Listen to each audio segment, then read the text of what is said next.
Bere bere bere bere hometen Shinadiyare dewe ach shino shivano Hala bere bere bere bere hometen Shinadiyare dewe ach shino shivano Cendeke domano ti ci verde geni meret nerakiste Hai lo bere bevine Zalemene Zalemene Zalemene Zalemene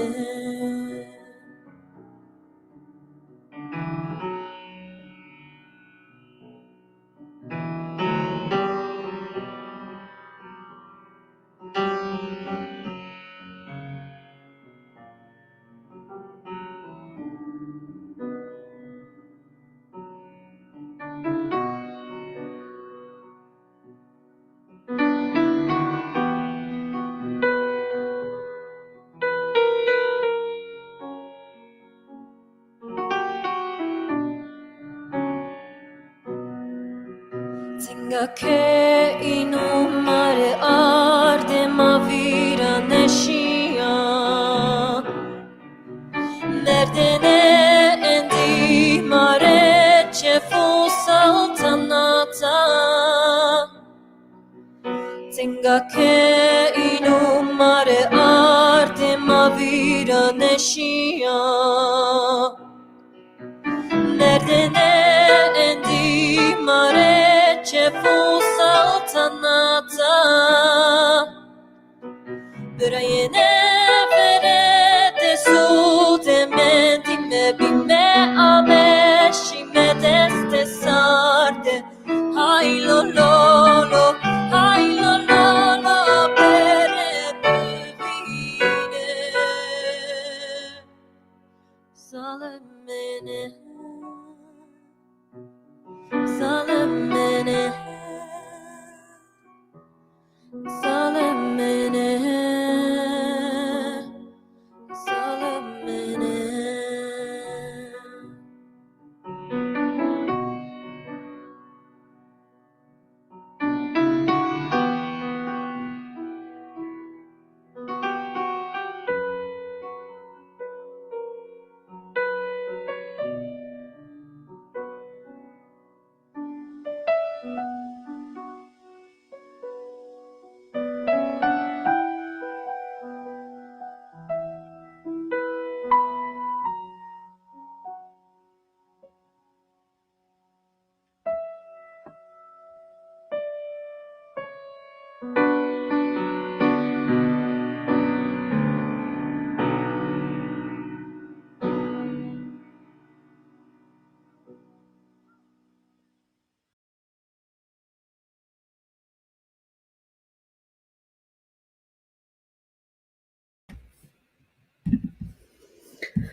Evet sevgili Munzur TV izleyicileri, bugün yeni bir konu ve konukla tekrar karşınızdayız. Sehr geehrte Zuschauer oder liebe Zuschauer, für mich ist es auch heute zum ersten Mal eine Premiere, weil ich habe bis jetzt immer auf Türkisch moderiert. Heute zum ersten Mal für Nadia werde ich das auf Deutsch moderieren.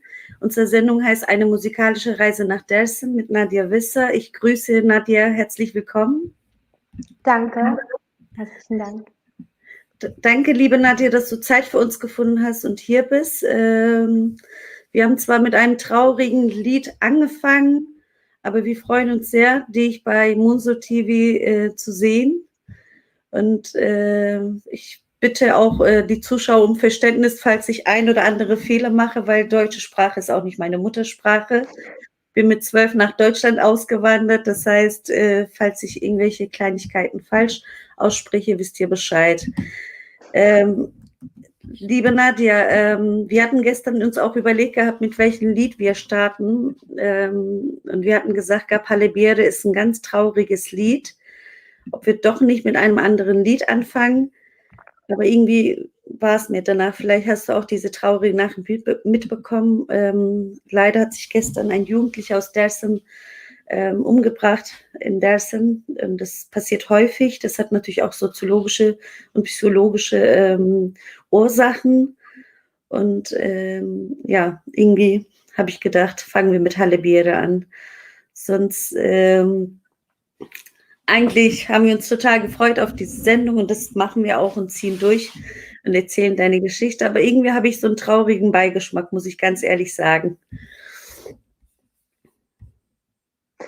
Ja, es ist sicherlich traurig und es gehört auch irgendwie zur Geschichte und zum Ganzen. Also es geht immer mit sehr viel Traurigkeit auch zusammen und deswegen, also ich habe natürlich auch nachgedacht, welche Lieder ich für die Sendung auch live vorbereiten möchte und man kommt nicht darum herum, was Trauriges zu singen. Man will auch nicht darum herumkommen, weil das wäre unpassend.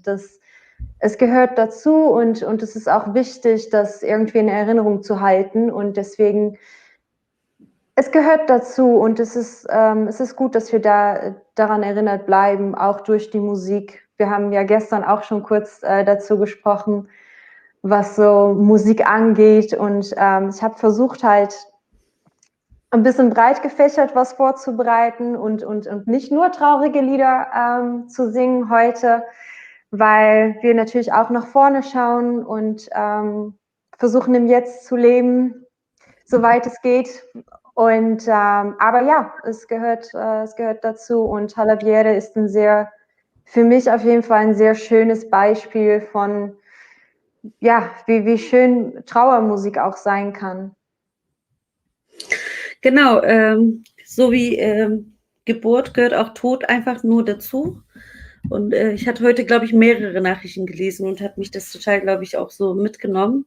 Natürlich, man stellt sich natürlich die Frage, wieso machen das dann, ne? Naja, aber darüber wollen wir ja heute ja nicht reden. Wir wollen über deine musikalische Reise nach Dersim reden. Ich muss, glaube ich, noch mal ganz kurz auf Türkisch eine Ansage machen. Ich glaube, wir haben einige Zuschauer, die eventuell jetzt nur Bahnhof verstehen. Ich habe zwar auf beiden Sprachen angekündigt, aber es war ja schon klar, dass wir natürlich mehr auf Deutsch uns unterhalten. Ich mache eine kurze Ansage und verstehst ja auch Türkisch. Eigentlich wollte ich dich auch Kırmançı begrüßen, aber du weißt, ich kann auch leider meine Muttersprache Sasaki ja nicht so gut, aber ich sag's nochmal. Nadia Visser, Meymana Mava, Mavraherdi, Şerker Doğama Delale, Programa Nadia Visser, Meymana Mava, Çitruya ve Sarında. Ich glaube, mehr kann ich dann auch nicht. Ezrando, Zafwesi var ve ez Umut Tıkırında. Tuzonamız Zafrın Kasekönü Ezon. Du sprichst es schon besser als ich bin, da bin ich mir sicher. Du ich will nicht. Aber ja, man tut, was man kann. Du bist auf jeden Fall besser als ich und fleißig und zielstrebig, sage ich mal. Sevgili Muzur TV izleyicileri, bugünkü programın çoğunluğunu biz Almanca yapacağız. Nadia birçok dili konuşabiliyor ama kendini en iyi Almanca ifade edebileceği için, hatta duygu dilini dün konuştuğumuz, ilerleyen dakikalarda da konuşacağız. Farklı bir duygu dili var hatta. Nadia Hollandalı bir arkadaşımız ama Kırmançki Zazaki dilinde çok güzel şarkılar seslendiriyor, birçoğunuzun da bildiği gibi. Onun o Dersim'e giden o yolculuğunu, biraz nerede doğduğu, nasıl büyüdü, Zazaca diliyle nasıl tanıştı, biraz onun hikayesini bunu konuşacağız. Belki ara ara ufak tefek küçük tercümeler yapabilirim ama bugün Nadia'nın kendini daha iyi hissedebileceği, daha iyi ifade edebildiği dilde konuşacağız. Yayınımızı paylaşırsanız seviniriz. Sorularınız da varsa Nadia'ya Türkçe de olsa yorumları yazabilirsiniz. Ben Nadia zaten Türkçe de biliyor. Ben de elimden geldiğince tercüme edip çok dilli. Bugün çok dilli bir program yapacağız. Belki ben Kırmançki'yi konuşamıyorum ama Almanca da sohbet edebileceğiz. İşte biraz Türkçe, biraz karmaşık da olsa elimizden geleni yapmaya çalışacağız. Sevgili Nadia, sen Türkçeyi de çok iyi konuşuyorsun. İstiyorsan kısaca bir selamlayabilirsin ya da bütün bildiğin dillerde selamlayabilirsin muzip bilgilerini. Çok heyecanlıyım. O yüzden çok iyi Türkçe konuşmuyorum şimdi. Heyecanla da. Ama çok hoş buldum. Çok teşekkürler davetin için. Evet. Genau. Ja, also vielen Dank nochmal und auch vielen Dank, dass wir es auf Deutsch machen können. Das ist tatsächlich sehr viel entspannter für mich und ich will mich natürlich auch gut äußern und vor allem, wenn es halt darum geht, was man so bei bestimmte Sachen fühlt und also ich finde es halt auch immer schwierig, mich zu bestimmten Sachen zu äußern, weil ich eben Außenseiterin bin und ja, es ist manchmal halt natürlich ein schmaler Grat zwischen kritisch nachdenken und Kritik äußern und damit, dass das halt zum Beispiel auch meine Musik vorankommt, muss ich halt kritisch über bestimmte Sachen nachdenken und wenn ich das auf Türkisch äußern würde, dann würde das vielleicht in die Hosen gehen. Deswegen ist es ganz schön, dass wir das auf Deutsch machen können. Danke nochmal dafür.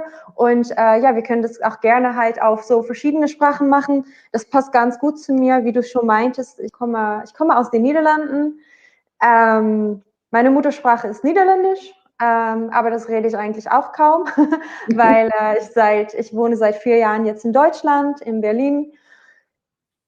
Eigentlich fast alles auf Deutsch, natürlich mit meiner Familie und Freunden noch auf Niederländisch, mit anderen Freunden auf Türkisch, auf Kurdisch, auf Sasaki, auf Englisch und deswegen ist das sehr symbolisch, passt ganz gut. Also vielleicht für die neuen Zuschauer, die erst jetzt gerade eben die Sendung eingeschaltet haben. Für mich ist es wirklich das erste Mal, dass ich auf Deutsch moderiere. Ich habe bei Munzur TV bis jetzt immer auf Türkisch moderiert und werde sehr oft kritisiert, dass ich nicht auf Kırmançki und Sasaki moderiere. Ich bin mit 12 nach Deutschland ausgewandert, also die deutsche Sprache ist auch nicht meine Muttersprache. Dementsprechend mache ich zwischendurch doch ein paar Fehler. Aber ich glaube, wir kriegen das heute ganz gut mal hin. So, liebe Nadia, hier sind ab und zu mal so Kommentare. Ich werde sie dann vielleicht so auf dem Display ein bisschen übertragen und falls dann auch Fragen kommen, können wir die gerne beantworten. Wir haben ja mit Halebiere angefangen. Das ist ja ein sehr, sehr trauriges Lied. Vielleicht für die Leute, die das nicht kennen, erzählt ihr von dem Völkermord Dersim 1938.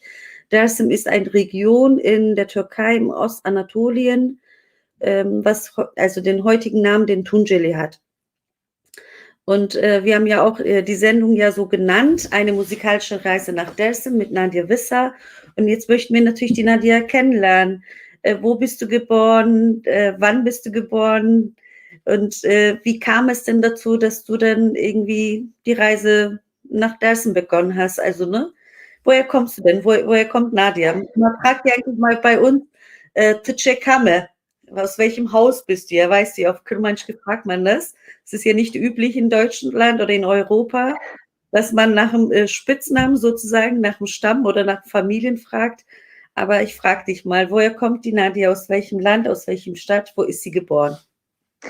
Also ich komme aus den Niederlanden, aus Bergen-op-Zoom. Das kennt keiner. Also das kennen vielleicht Leute aus NRW, kennen das, weil auf dem Weg zum Meer fährt man an unserer Stadt entlang und dann sieht man das auf dem Straßenschild, geht aber nie rein, weil man zum Meer geht. Ist aber ganz schön. Also eine kleine Stadt, so 60.000 Einwohner ungefähr und bin da groß geworden. Mit Papa und Mama und Katze. Und bin dann, als ich 15 war, bin ich dann zum ersten Mal, habe ich Europa überhaupt verlassen für eine Reise in die Türkei mit einer Gruppe namens Music Generations. Ich war schon länger Teil der Gruppe. Wir haben halt auf verschiedene Sprachen gesungen, mit verschiedenen kulturellen Hintergründen. Die waren alle Sänger. Und ich war da wahrscheinlich schon am wenigsten interessant eigentlich, weil das Projekt war niederländisch. Ich bin Niederländerin, meine Eltern auch.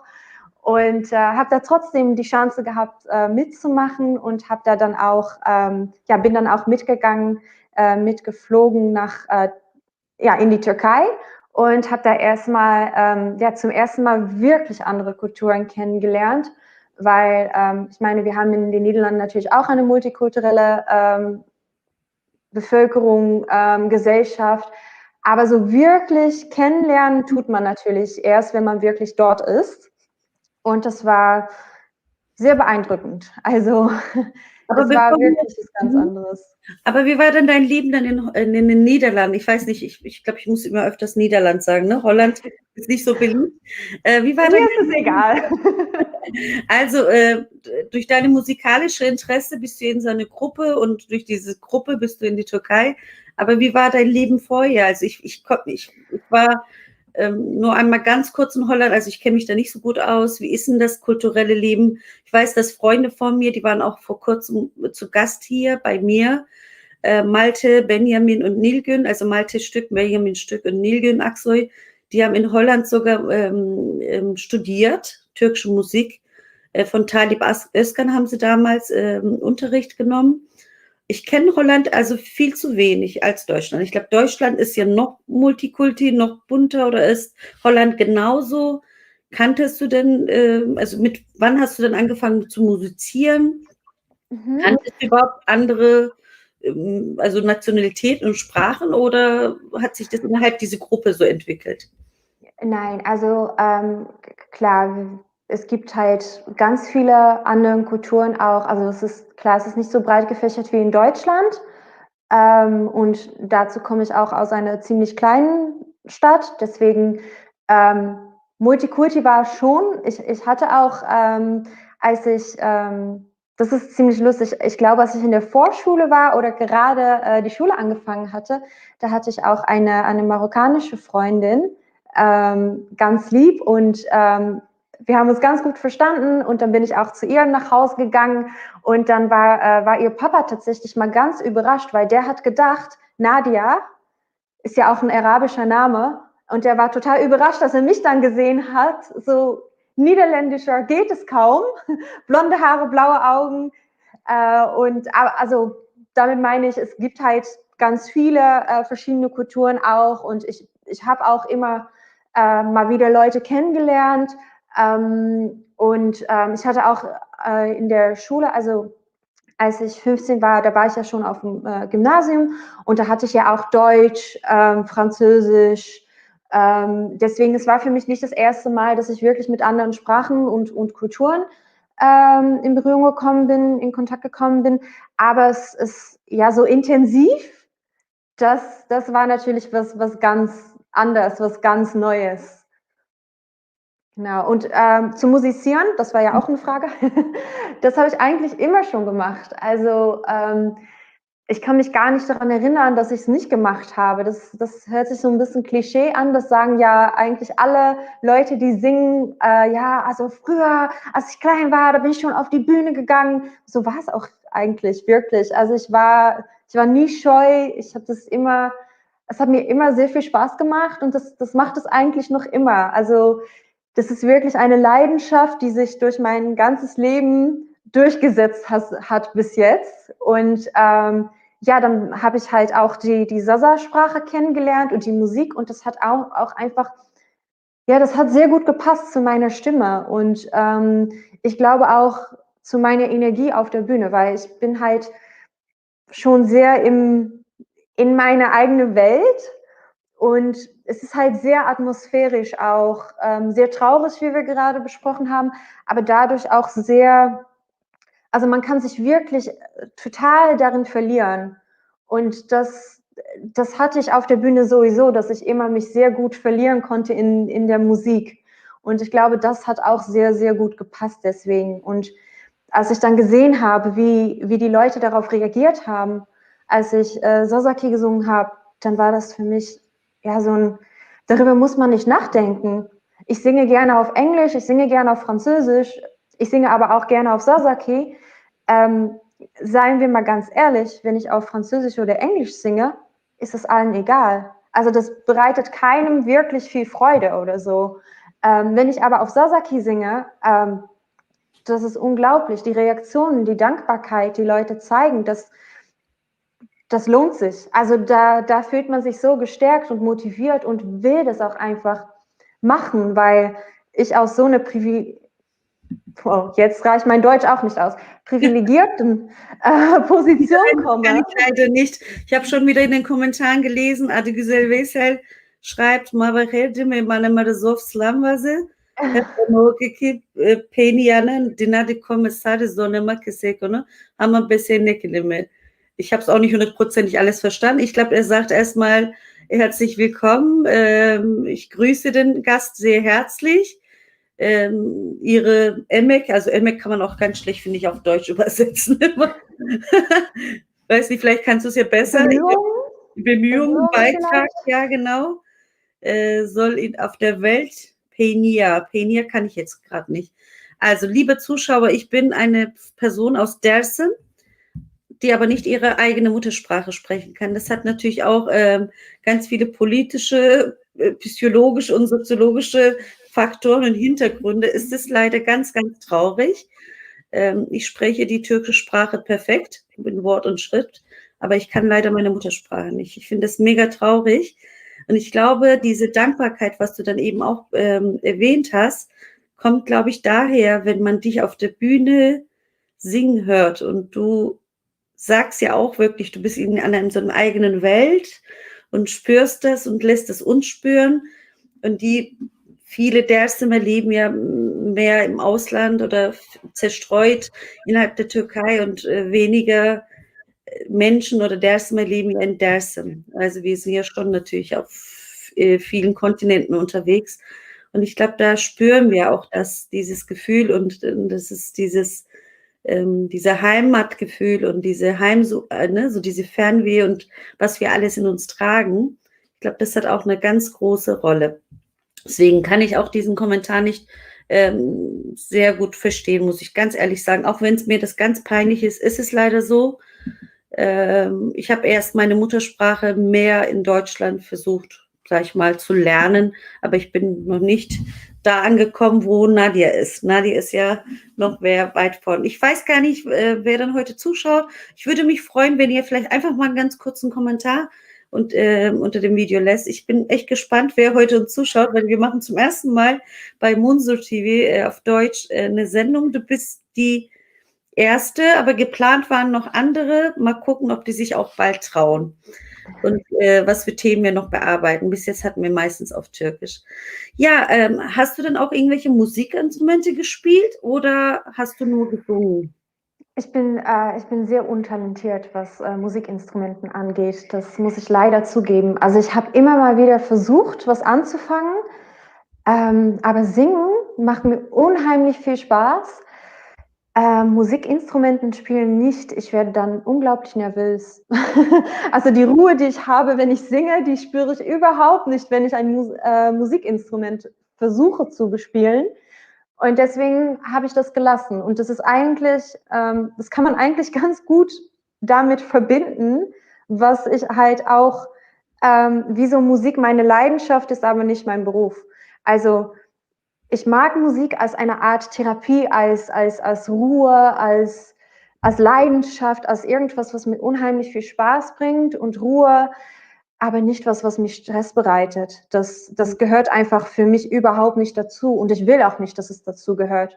Und deswegen habe ich eigentlich, also ich habe natürlich häufig, als ich klein war, mit den Gedanken gespielt, oh ja, dann werde ich Sängerin und ich will irgendwie berühmt werden und solche Sachen.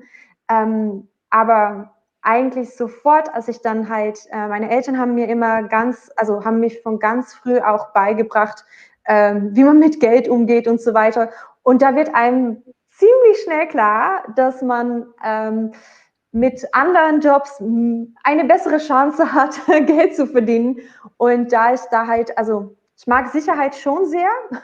Und deswegen habe ich dann auch immer gesagt, ich will, dass Musik mir Spaß bereitet, dass ich auch sagen kann, wenn ich eingeladen werde oder wenn Leute mir sagen so, hey, sing das, dass ich sagen kann, nein, das passt nicht zu mir, das kann ich nicht vom ganzen Herzen machen und dann mache ich das auch nicht. Und das ist ein großer Luxus und den kann ich auch nur haben dadurch, dass ich eben das nicht hauptberuflich mache. Und das ist auch das ist eine sehr bewusste Wahl gewesen und das bedauere ich eigentlich nie, muss ich sagen. Vielleicht kannst du noch mal deinen Hauptberuf verraten. Also du hast ja, Ja. du arbeitest komplett und ich war auch gestern noch mal überrascht, als du mir das noch mal gesagt hast, was du machst. Da war ich schon überrascht. Also du siehst ja schon so ein bisschen so zärtlich, ein bisschen so naiv, verträumt in ihren eigenen Welt. Aber ich habe gestern noch mal, als wir uns wirklich so lange unterhalten haben, wir haben uns ja schon mal persönlich kennengelernt und danach über soziale Medien. Und gestern habe ich gedacht, wow, also ne, was für eine starke Frau. Klar, es sind auch Jahre vergangen, wächst auch mit. Ich weiß nicht, ob deine Eltern zuschauen. Auf jeden Fall und meine Großeltern auch. Die schauen immer zu. Familie Wisser grüße ich denn ganz herzlich aus Hamburg. Falls du mal hier nach Hamburg kommst, herzlich willkommen. Wenn ihr auf Türkisch babanın ellerinin öperim, böyle güzel evlat yetiştirmişler. Das können wir dann jetzt vielleicht auf Deutsch schlecht übersetzen. Das machst du dann auf jeden Fall. Aber schöne Grüße auf jeden Fall nach Niederlanden und vielleicht kannst du ja da mein Reiseführer sein, wenn ich mal da vor Ort bin. Was machst Auf jeden Fall. du? Also, wie hast du dich dann orientiert? Ja, also wie ich mich orientiert habe, das war eigentlich sehr willkürlich. Also ich habe angefangen lateinische Sprache zu. Oh, meine Mama schreibt gerade einen Kommentar, dass sie sich freut, dass es auf Deutsch ist, damit sie es auch, damit sie es auch verstehen können. Liebe Danke, Frau, Mama. schöne Welt. Ich hoffe, dass Sie meint, also ich glaube, Niederländisch und Deutsch, also ihr versteht schon die Sprache, ne? Das sind ja schon so, also, ne, so deutsche Sprache. Ja, man kann es verstehen, wenn man sich Mühe gibt, man weiß, worum es geht, ungefähr dann. Also ich hoffe, dass deine Familie heute nicht zu schwer hat. Ich mit meinem bisschen süddeutschen Dialekt, müssen ein bisschen, ich komme ja aus Süddeutschland, 98 in Hamburg, ich habe 7 Jahre in Süddeutschland gelebt und mit meinem bestimmt türkischen Dialekt, ich weiß nicht, was man alles heraushört, mir sagen sie meistens, dass man den türkischen Dialekt nicht hört, aber den schwäbischen, obwohl ich geschwäbelt habe, weil ich ja Hochdeutsch gelernt habe. Schöne Grüße, Familie Wisser und Grönewald aus Hamburg. Die freuen sich bestimmt. Ich glaube auch die Derszimmer, die jetzt in den Kommentaren auch schreiben oder zu Hause sich die Sendung angucken, ich glaube, die lieben einfach ihre Tochter. Wir lieben Nadia mit ihrer Herzlichkeit und fröhlicher Art und mit ihren Liedern. Und ja, deine Eltern haben mir dazu beigetragen, müssen wir ja mal Danke sagen. Auf jeden Fall, auf jeden Fall. Und meine Persönlichkeit geworden bist, hat natürlich auch mit ganz viel Familie und mit Umgebung zu tun. ja, also meine Eltern und meine Großeltern sind wirklich toll und die haben auch immer mir die Chance gegeben, zu machen, was ich machen will. Und dann habe ich auch angefangen, Latein zu studieren. Das war dann ja doch nicht so meins, das war viel zu theoretisch und ich wollte einfach was mit Menschen zu tun haben. Habe dann gedacht, na Mensch, du kannst ein paar Sprachen, mach mal Tourismusmanagement. Dann habe ich Tourismusmanagement angefangen. Dann habe ich da auch so Marketing nebenbei. Das war halt im Studium drin. Das war ein bisschen vergleichbar mit BWL in Deutschland. Und dann bin ich im Marketing gelandet. Und da habe ich dann auch ein paar Sachen ausprobiert. Und jetzt mache ich Offline-Marketing, also wirklich Verkauf, Vertrieb, aber eher so die organisatorische Seite davon. Und ja, das macht ganz viel Spaß. Das ist schon was ganz anderes als so zart auf der Bühne halt gefühlsvolle Lieder zu singen. Aber eins hat es auf jeden Fall wirklich für mich so ein Ding, was eigentlich zentral steht, Leidenschaft. Also das macht mir Spaß, Musik macht mir Spaß und ich versuche halt immer Sachen zu machen, die ich mag. Und ich bin glücklicherweise in einer Situation, wo das auch möglich ist und bin da wirklich sehr, sehr glücklich. Jetzt muss ich mein Mikro wieder anmachen. Genau. Du hast ja ganz früh angefangen zu singen und dann Wann hast du denn diese Gruppe kennengelernt, in dem du dann auch da Lieder gesungen hast? Ich glaube, da war ich 15 oder 14. Also die Reise hat tatsächlich nicht so lange stattgefunden, nachdem ich da überhaupt angefangen habe, in der Gruppe zu singen. Genau. Und das hat einfach gepasst. Das war ganz cool. Ich hatte eigentlich immer schon Interessen auch an andere Kulturen, andere Sprachen, habe vorher auch sehr viel auf Französisch gesungen. Und das war dann einfach ganz interessant, dass halt da eine Gruppe Menschen zu finden, die auch halt Interesse haben an andere Kulturen und zusammen Musik zu machen. Und dann eben in die Türkei zu fliegen und da wirklich von ganz nah andere Kulturen kennenzulernen. Und hast du, bevor du schon nach Dersen geflogen bist, auch schon mal auf Sasaki gesungen oder? Also noch nicht. Also es war Nein. Und dann wolltest du nach Dersen fliegen. Du warst ja auch sehr jung, ne? 16.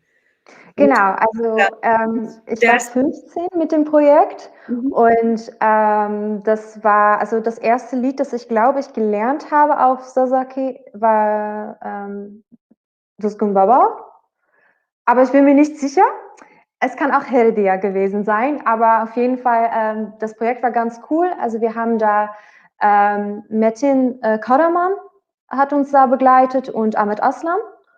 Und die haben uns ein paar Lieder beigebracht und es war einfach, das war wirklich was anderes. Also das war wirklich so eine intensive Zeit, aber so schön und so herzlich. Also wir waren damals wir waren in Püllemür und in Ovacık und das war einfach, also die Leute waren so herzlich und man hat sich da so sicher gefühlt, was eigentlich natürlich ein bisschen komisch ist, weil es ist nicht unbedingt mega sicher dort durch die Spannungen, die es immer wieder gibt, aber man hat sich da wirklich wohl gefühlt. Die Leute haben wirklich dafür gesorgt. Also deine Eltern schauen ja auch gerade zu. Du warst ja 15, 16 und du sagst dann, ja, ich fliege in die Türkei und du verlässt jetzt zum ersten Mal Europa, du willst in die Türkei und dann noch nach Osten. Und ich glaube 2000, wann war die Reise nochmal? 2012, wenn ich mich nicht irre. Ich weiß gar nicht, wie die Verhältnisse 2012, das war ja kurz vor Gezi, ich weiß nicht, ob schon die Bombenanschläge damals angefangen haben. Es war eine ruhigere Zeit. Es war eine ruhigere Zeit, das war dann später. Aber Dersim ist ja natürlich für Zuschauer, die das nicht kennen, Dersim ist natürlich schon ein bisschen so ein Ausnahmezustand, wo dann immer dann halt so Sicherheitskräfte da im Eingang und Ausgang stehen. Und dann haben sie dir das einfach so erlaubt? Naja, die kannten natürlich die Gruppe auch. Die kannten natürlich die Gruppe auch, die kannten die Organisatoren auch ganz gut. Die waren natürlich auch ganz viel mit denen in Kontakt. Und also ich würde jetzt auch von mir selbst behaupten, dass ich war keine typische 15-Jährige. Also ich war schon halt ziemlich erwachsen, glaube ich, für europäische Verhältnisse und wusste ziemlich genau, was ich wollte eigentlich. Und ich glaube, das hat meinen Eltern, also sie schauen zu, vielleicht kriege ich gleich nochmal WhatsApp-Nachrichten, dass es gar nicht so ist, aber das hat denen, glaube ich, schon Vertrauen gegeben, dass ich das irgendwie verantwortungsvoll angehe. Ich war auch zum Beispiel, als ich 15 oder so war, ich war nie feiern oder solche Sachen. Ich war wirklich ziemlich ruhige Person, obwohl ich sehr gerne auch auf der Bühne war. Ziemlich ruhige Person und das bringt natürlich Vertrauen. Wäre ich jeden Abend irgendwie in einem Café gewesen, dann denkt man auch nicht so, ach, schick meine Tochter mal in die Türkei für ein paar Wochen mit einer Gruppe Leute. Aber dadurch, dass sie halt die Leute kannten und auch mich natürlich, genau, haben die mir das erlaubt. Vielen Dank nochmal. Ich glaube, da spreche ich nicht nur in meinem Namen. Wir danken auch. Ich lese mal, ich zeige mal ein paar Kommentare und dann zeige ich ein Video von eurer Reise. Und ich glaube, die Zuschauer möchten unbedingt von dir natürlich live Performance sehen. Also gut, dann, hier war noch mal was, genau. Gülsüm Ulucan, die spielt es auch aus Hamburg, eine Freundin von mir, die sagt, die Welt ist vielleicht übertrieben, aber ne? Die Welt spricht, Mhm. hat unsere Sprache gelernt, aber wir haben noch nicht unsere Sprache gelernt. Ja, vielleicht müssen wir uns öfters treffen, Gülsüm, und können manchmal sprechen, aber momentan zur Pandemiezeit ist es ja auch mega, mega schwierig. Und Ade Güzel Veysel hat dir nochmal das, was er geschrieben hat, übersetzt. Stimme ich auch zu. Hallo, schöne Grüße an deinen Gast. Ach so, da hat er geschrieben, Yazık. Okay, das hatte ich eben nicht verstanden gehabt. Dass wir in einem traurigen Zustand sind, dass du halt, ne, jemand auf der anderen Seite des Waldes unsere Sprache spricht, aber wir können es nicht sprechen. Es ist sehr traurig. Stimme ich total zu, Ade Güzel Veysel. Also ich kann mich zum Boden schämen, aber auf eine Aber du Seite, machst ja auch einen Kurs, meintest du? ich mache ja auch einen Kurs, aber man muss ja auch, Genau. so wie beim SAS-Spielen genauso, oder Gitarre auch. Und ich finde, Sprachen sind ja, ich arbeite hier in der Grundschule als Erzieherin, bin ja Pädagogin und mein Schwerpunkt war ja auch Sprachförderung und Muttersprache. Ich finde, Sprache ist was Aktives und es gibt hier verschiedene Lerntypen.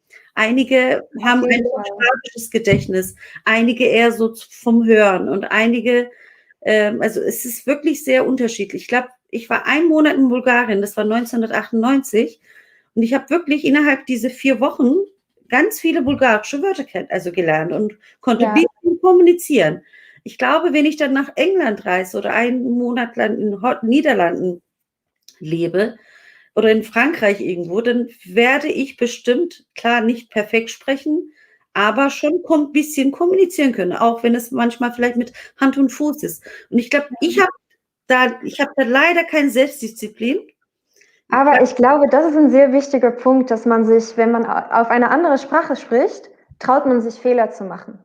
Und das ist so wichtig, wenn man eine Sprache lernt, weil das Üben, das kommt nicht, indem man halt, also ich weiß es halt, das ist bei mir halt ziemlich, also schlimm. Ich möchte keine Fehler machen. Also ich mache auch sehr häufig, wenn ich Deutsch spreche, was ich mittlerweile, also mehrere Stunden pro Tag eigentlich mache, wenn ich dann bemerke, oh, ich habe einen Artikel falsch benutzt, wiederhole ich den ganzen Satz mit dem richtigen Artikel. Und das ist halt eine mega schwierige Sprache, muss man auf jeden Fall. Und ich glaube, gerade wenn es halt, Sasaki ist seine Muttersprache. Das heißt, du willst es richtig machen. Und da würdest du dich wahrscheinlich sehr zurückhalten, obwohl du, wenn du Englisch sprechen würdest, da redest du einfach. Und ich glaube, das ist ein sehr großer Unterschied. Und ich finde auch, du machst einen Kurs, das finde ich super. Also das, man muss irgendwie anfangen. Man muss irgendwo anfangen. Ich weiß nicht, ob Ahmet Canpolat jetzt zuschaut. Grüße ihn. Dein Mamoste, dein Malemil? Ja, mein Mamoste, genau. Aus Darmstadt. Momentan gibt er ja Online-Kurse. Und ich muss sagen, ich übe auch nicht. Ne, man muss sich wirklich selbstdisziplinieren. Ich habe einen Hund, ich arbeite und gerade die Sendungen bei Musul TV und dazu noch die Sprache. Ich habe echt letztens auch gedacht, okay, vielleicht sollte ich doch bei Musul TV mal aufhören, wieder mal mehr lesen. Weil irgendwie du musst ja Werbung machen, du musst dir überlegen, wen nimmst du als Gast und dann, das kostet Zeit. Es soll jetzt keine Ausrede sein, aber manchmal unter einem Hut geht manchmal nicht. Da muss man halt den Abstrich machen. Ja, klar. Und das ist halt für mich auch ein wichtiger Punkt, weil also ich bekomme natürlich sehr häufig Leute, die zu mir kommen und sagen, du kannst meine Sprache und ich kann es nicht und ich schäme mich. Und dann denke ich, ja, okay, ja, also ich kann das nachvollziehen, aber andererseits, als ich die Sprache gelernt habe, also das meiste, was ich gelernt habe, war, als ich 17 war, als ich studiert habe. Also da hatte ich richtig viel Zeit auch, weil man bekommt ja BAföG und also das war einfach so eine Luxusposition, in dem ich war. Und das sollte man auch nicht unterschätzen, weil wenn ich jetzt genau das Gleiche machen müsste, mit Job und also das ist was ganz anderes. Und deswegen glaube ich, dass es halt, man sollte es nicht unterschätzen. Klar, man kann es immer lernen. Und ich denke auch, wenn man es wirklich will, dann schafft man das. Aber ich finde es halt immer ganz schwierig, wenn Leute zu mir kommen und sagen, ich schäme mich, ich kann es nicht. Dann denke ich, jeder tut, was man kann. Und ich war halt wirklich in der Luxusposition, dass ich in dem Moment, wo ich es lernen wollte, einfach sehr viel Zeit hatte. Das ist wirklich Ich glaube, auch durch Singen ist es auch nochmal was anderes. Also wenn wir dann auch gerade in der Grundschule mit Kindern englische Lieder singen, auch wenn sie das nicht verstehen, singen sie es ja mit und Ja. lernen es. Ich glaube auch, und Musik hat ja auch ganz viel mit Emotionen zu tun. Und dann sind, glaube ich, nochmal so ein Plus nochmal. Ne? Also ich möchte jetzt natürlich nicht mich und die anderen, die sich schämen, nochmal schön reden, aber vielleicht für ein oder andere Zuschauer die Sasaki-Sprache oder Kurmanski oder Dimmeli genannte Sprache, von der wir jetzt sprechen, ist leider vom Aussterben bedroht. 2008, 2009 gab es hier so ein, weißt du ja, von UNESCO ja ein Bericht, da hieß es, eventuell wird also von gefährdete Sprachen. Und das hat natürlich was mit Politik zu tun, halt in der Türkei, die neue Republik, eine Sprache, eine Fahne, eine Religion.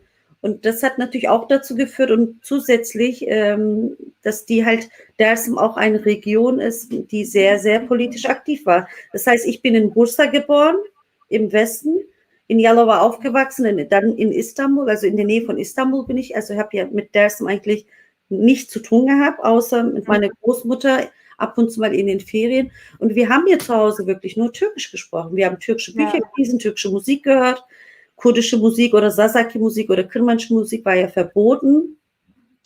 Erst so in den 90er ging es dann, glaube ich, so los, kann man so sagen. Und wir haben türkische Musik gehört oder englische Musik gehört. Und meine Eltern haben ab und zu mal heimlich Kırmançı Sasaki gesprochen, weil sie untereinander was sprechen wollten. Vorher kannten wir das nicht. Also, das hat natürlich ganz viele Gründe, aber wir freuen uns, dass du das singst und das motiviert uns ja auch, dass wir das sagen, ne? Weil es ist ja natürlich schon diese politische, psychologische, soziologische und diese Deportation von 1938 haben die ja auch viele Menschen deportiert, damit sie türkisiert werden. Dann kam ja der 1980, 60er, 70er war ja auch immer Repression, Bedrückung und 1994 wurden auch die Dörfer verbrannt und Menschen vertrieben. Das hat ganz viel damit auch noch zu tun. Aber ich möchte trotzdem nicht das als Ausrede benutzen. Genau, also wir gehen mal weiter. Adegüzel Veysel sagt, aber da bedankt sich sehr. Bei mir oder Dankeschön. Bei uns beiden vielleicht. Genau, und Sudedet Kaya kennt sie ja auch vielleicht, Yaşar Kaya, die ehemalige Vorsitzende von der Föderation der ersten Gemeinden in Europa und von dem Projekt Dersim 1937, 38 Oralhistorie-Projekt, und er unterrichtet auch in Bochum. Das heißt, falls irgendwelche Leute jetzt echt Interesse haben, schreibt unter den Kommentaren, kontaktiert mich oder Munzur TV, schickt einfach eine Privatnachricht und wir bringen euch mit Menschen zusammen, die die Sprache beibringen, auch online. Adegüzel Veysel möchte ein Lied live hören. Machen wir gleich. Das ist auf jeden Fall möglich. Genau. Murat Kızıl, hallo Munzur TV. Nadia habe schon öfter live gehört und ihr hatte eine Reise nach Dersim. Das erste Mal hatte ich beim Konzert von Umut Altınçay, Erdoğan Emir und Metin Kemal in Köln gehört. Und Nadire Uzun sagt dir dann herzlich willkommen. Also hören wir uns mal oder gucken uns das Video an, wie die Reise nach Dersim war. Und danach kannst du vielleicht Live-Performance und wir unterhalten uns weiter. Gerne.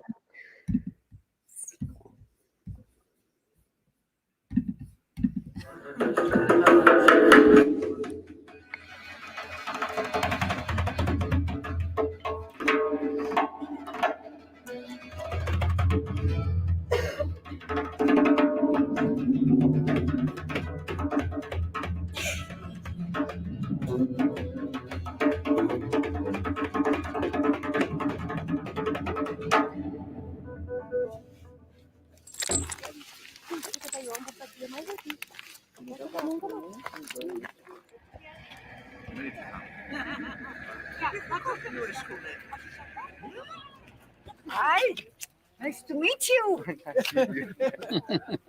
Wonderful.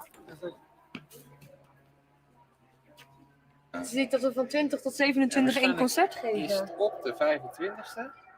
Nee, dat is tot 25 jaar. Je zingt zo. Ja, kijk, vanaf 50 jaar en tot 25 jaar.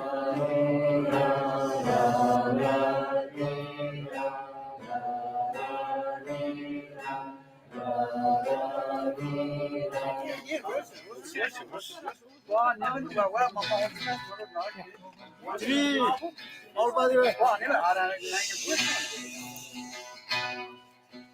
3, 4. Kurşanım zere, şunu ververe, şunu zalala, mare hevara, mare hevara. Varas kaneke, nika husteno, nama tu diskilo, diskilavao, nama diskilo. Varas kaneke, nika husteno, nama tu diskilo, diskilavao.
Ja, wir haben auch jetzt eine mini kleine Reise nach Dersim gemacht.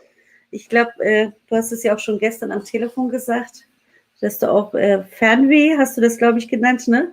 Da muss man ja bei den Begriffen nochmal gucken, was heißt Heimat für uns, was heißt Fernweh. Und ich bin auch letztes Jahr nicht geflogen und manchmal träume ich sogar von Dersim. Meistens fliege ich über Pülümüş. Ich komme ja aus Pülümüş. Genau, und ihr wart hier in Pülümüş, in Ovacık. Wie lange wart ihr denn in Dersim und wie viele Personen waren da? Aus welchen verschiedenen Kulturen und Sprachen? Genau, also das erste Mal, dass ich da war, das war mit der Gruppe auch, da waren wir ungefähr 20 Personen und da waren wir eine Woche in Pülümür und eine Woche in Ovacık. Und dann sind wir im Sommer danach, sind wir nochmal, waren wir dort. Da waren wir hauptsächlich in Ovacık, glaube ich, oder vielleicht nur, das weiß ich jetzt nicht mehr.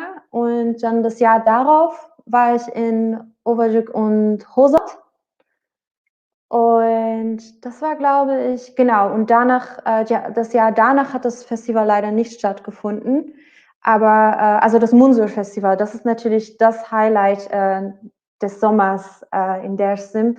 Ein ganz großes Festival, wo also fast alle, würde ich jetzt mal behaupten, Sänger und Sängerinnen, die auf der Sprache singen, auftreten. Und ganz viele Leute auch aus Europa kommen dann nach Dersim und zelten neben dem Fluss. Und das ist auch was ganz Besonderes. Also das ist wirklich ein Feier der Kultur. Und das habe ich glücklicherweise durfte ich zweimal dabei sein und zweimal auch bin ich aufgetreten.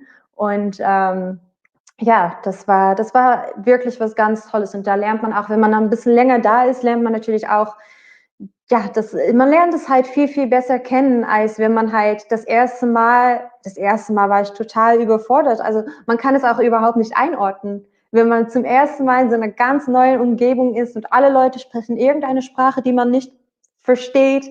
Und es wurde natürlich immer besser. Und dann das letzte Mal, dass ich da war, war vor 1,5 Jahren jetzt. Das war nur kurz. Aber das war so schön, weil alles, was ich erlebt hatte, die ersten paar Mal, dass ich dort war, das waren so schöne Erinnerungen und man fährt halt durch den Tal und man denkt sich, wow, ja, das erinnere ich mich und da war ich und komm, lass uns zu Musul Baba fahren und man hat halt, ja, es ist schon wie eine Heimat für mich auch eigentlich, weil ich so viele Erinnerungen habe, so viele ganz schöne und ganz besondere Erinnerungen.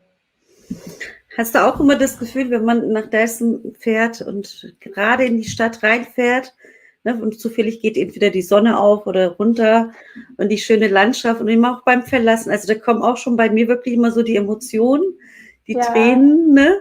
Das finde ich schon echt heftig, also dieses Gefühl, diese Naturlandschaft, für die Leute, die es noch nicht in Delsen waren, weiß nicht, ob sie das vielleicht eventuell von Fotos oder Videos gesehen haben, da muss man echt, glaube ich, einmal wirklich hin, ne, und sich das wirklich angucken. Das ist wahnsinnig schön.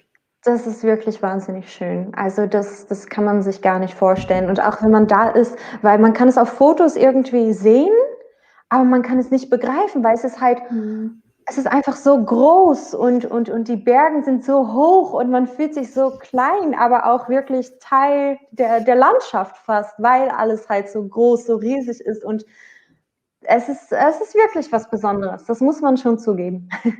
Ihr habt ja auch gerade eben das Lied Düskün-Baba gesungen.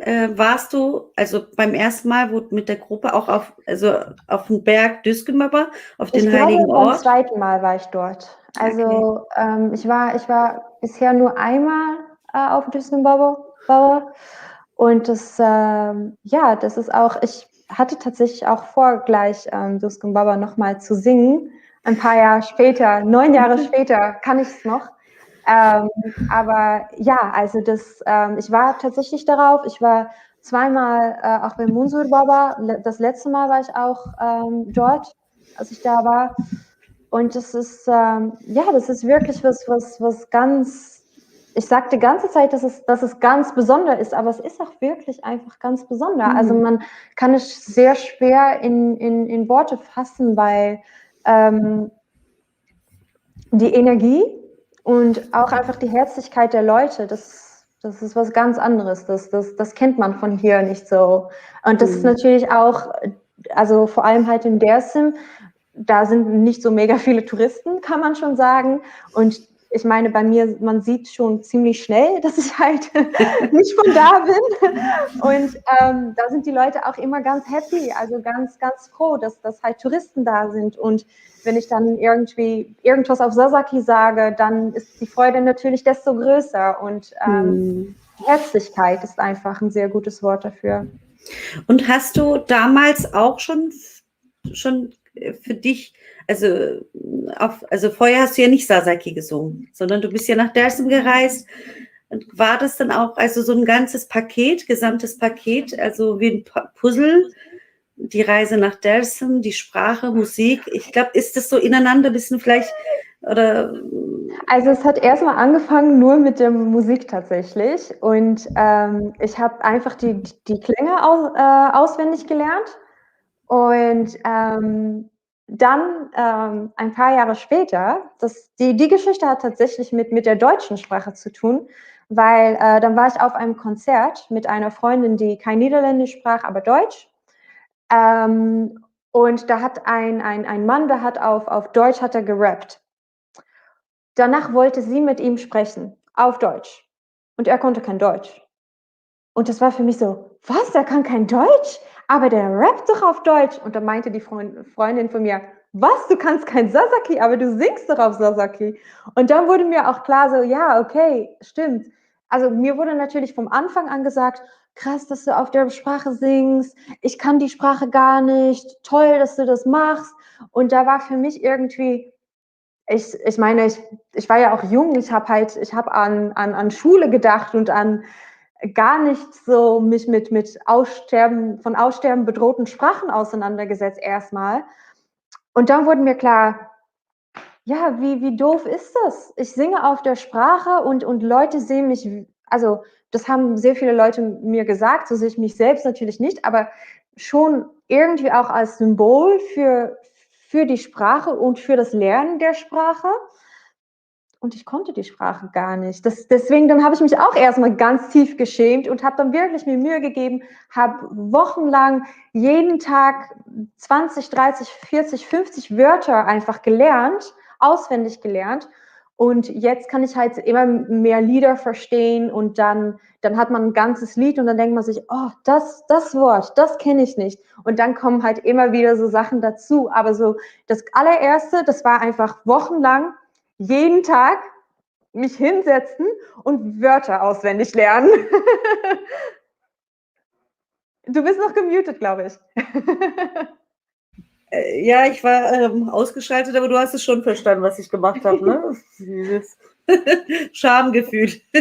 Ja, also man muss irgendwie irgendwo anfangen und für mich hat Wörterlernen immer ganz gut funktioniert und also ich muss auch sagen, ich habe da sehr viel Glück, ne, weil also ich glaube, als Musikerin ist man mit Melodien und so und auch Sprachmelodien anvertraut, würde ich jetzt behaupten. Und zum Beispiel Deutsch habe ich halt in der Schule gelernt, aber dann auch natürlich, als ich in Deutschland war und das ist auch einfach, das ist ziemlich schnell gegangen. Das ist so mein Ding. Ich kann nicht kochen, ich kann nicht putzen, aber ich kann Sprachen. Ich kann aber sehr gut kochen, siehst du? Und deshalb kann ich nicht. Jeder kann irgendwas. Okay, liebe Nadia, ich glaube, die Zuschauer, die werden mich gleich killen. Wir sollten mal was singen. Genau. Hasan Aytaç, grüß dich, auch der Gründer oder der Vorsitzende von unserem Dersim 38 Stiftung in der Türkei, was auch leider vom Gericht verhindert wurde. Sani Ildeniz, grüß dich aus Dersim, die macht Şifacılık, also diese Heilkräuter sammelt sie, die hat sie durch ihre Oma gelernt. Die hatte ich auch vor kurzem zu Gast. Hey, da hello, good evening. Und Sani sagt, Denizcan, kannst du sie für mich, also du kannst aber auch Türkisch. Benim adıma merhaba diye der misin? Zaten daha önce dinliyordum ve dersine başlarım devam dinliyorum. Also sie grüßt dich und sie hat auch vorher schon dir zugehört und wünscht dir ganz viel Glück und Erfolg. Und genau, jetzt glaube ich, ein Lied auf jeden Fall. Fangen wir mal an. Also wir bitten auch die Zuschauer natürlich um Entschuldigung. Wir haben jetzt kein professionelles Studios, aber wir machen das Beste daraus. Und wir freuen uns, dass Nadia hier heute zu Gast ist. Würden uns auch sehr freuen, wenn Sie dann vielleicht unsere Seiten, YouTube-Kanal, Twitter, Instagram und Facebook dann einfach folgen und vielleicht auch ein Like hinterlassen und das Video weiter posten. Dann haben wir auch vielleicht eine mehr Reichweite. Okay. Ich bin bereit. Du auch? Okay. Ich werde ja Gott sei Dank nicht mitsingen mit meiner Stimme. Ich ziehe mich einfach zurück.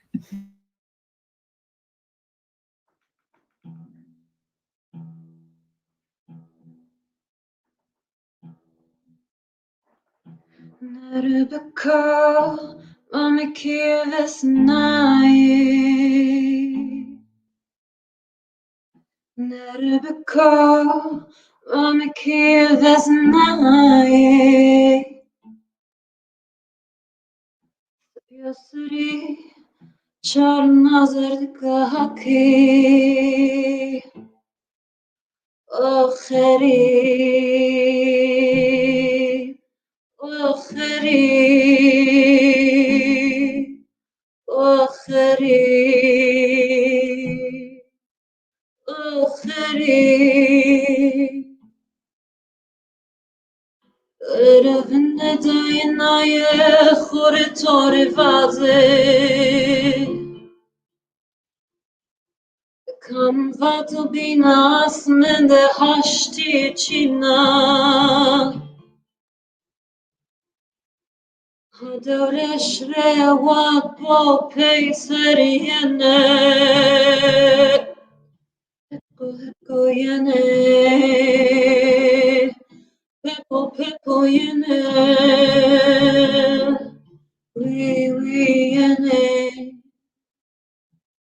heko yene. Erubiko, mamaki vesnaye.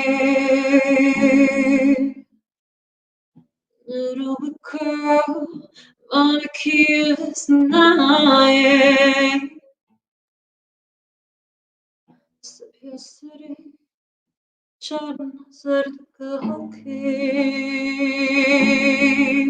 Ahri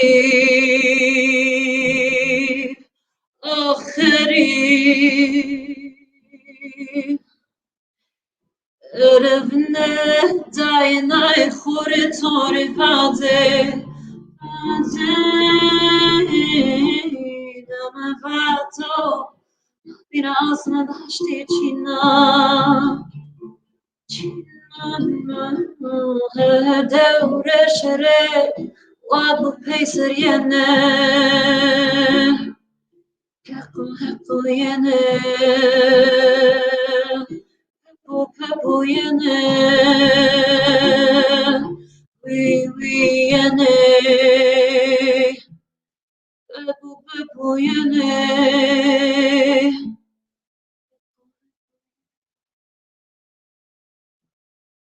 Pepo yene We yene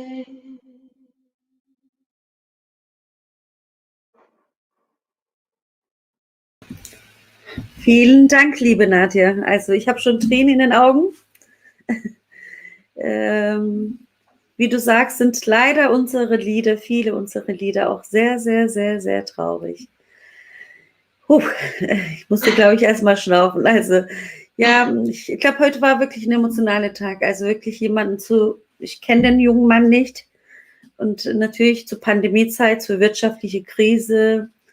Es ist traurig, was in einem Menschen so vorgeht. Und ja, und Lieder, Klagelieder gibt es ja bei uns ganz viel in Dersim. Wir haben ja keine schriftliche Geschichte gehabt, sondern die mündliche Überlieferung hat ja auch durch die Lieder stattgefunden. Dazu hat ja ganz viel Slokas beigetragen. Und jetzt kennen wir ja mehr so die moderne Kremenchke Sasaki Musik, aber diese traditionelle Musik eigentlich beruht sich meistens wirklich auf das Geschehen von Auseinandersetzungen, sei es innerhalb von Dersim, sei es von außen, diese ganzen gegen diese Repression. Es ist wirklich ein Stückchen Geschichte für uns. Ne? Natürlich sind da auch Liebeslieder drin, aber du hast ja auch selber gestern gesagt, also vielleicht sagst du das mal, wie empfindest du dann die Sasaki-Musik?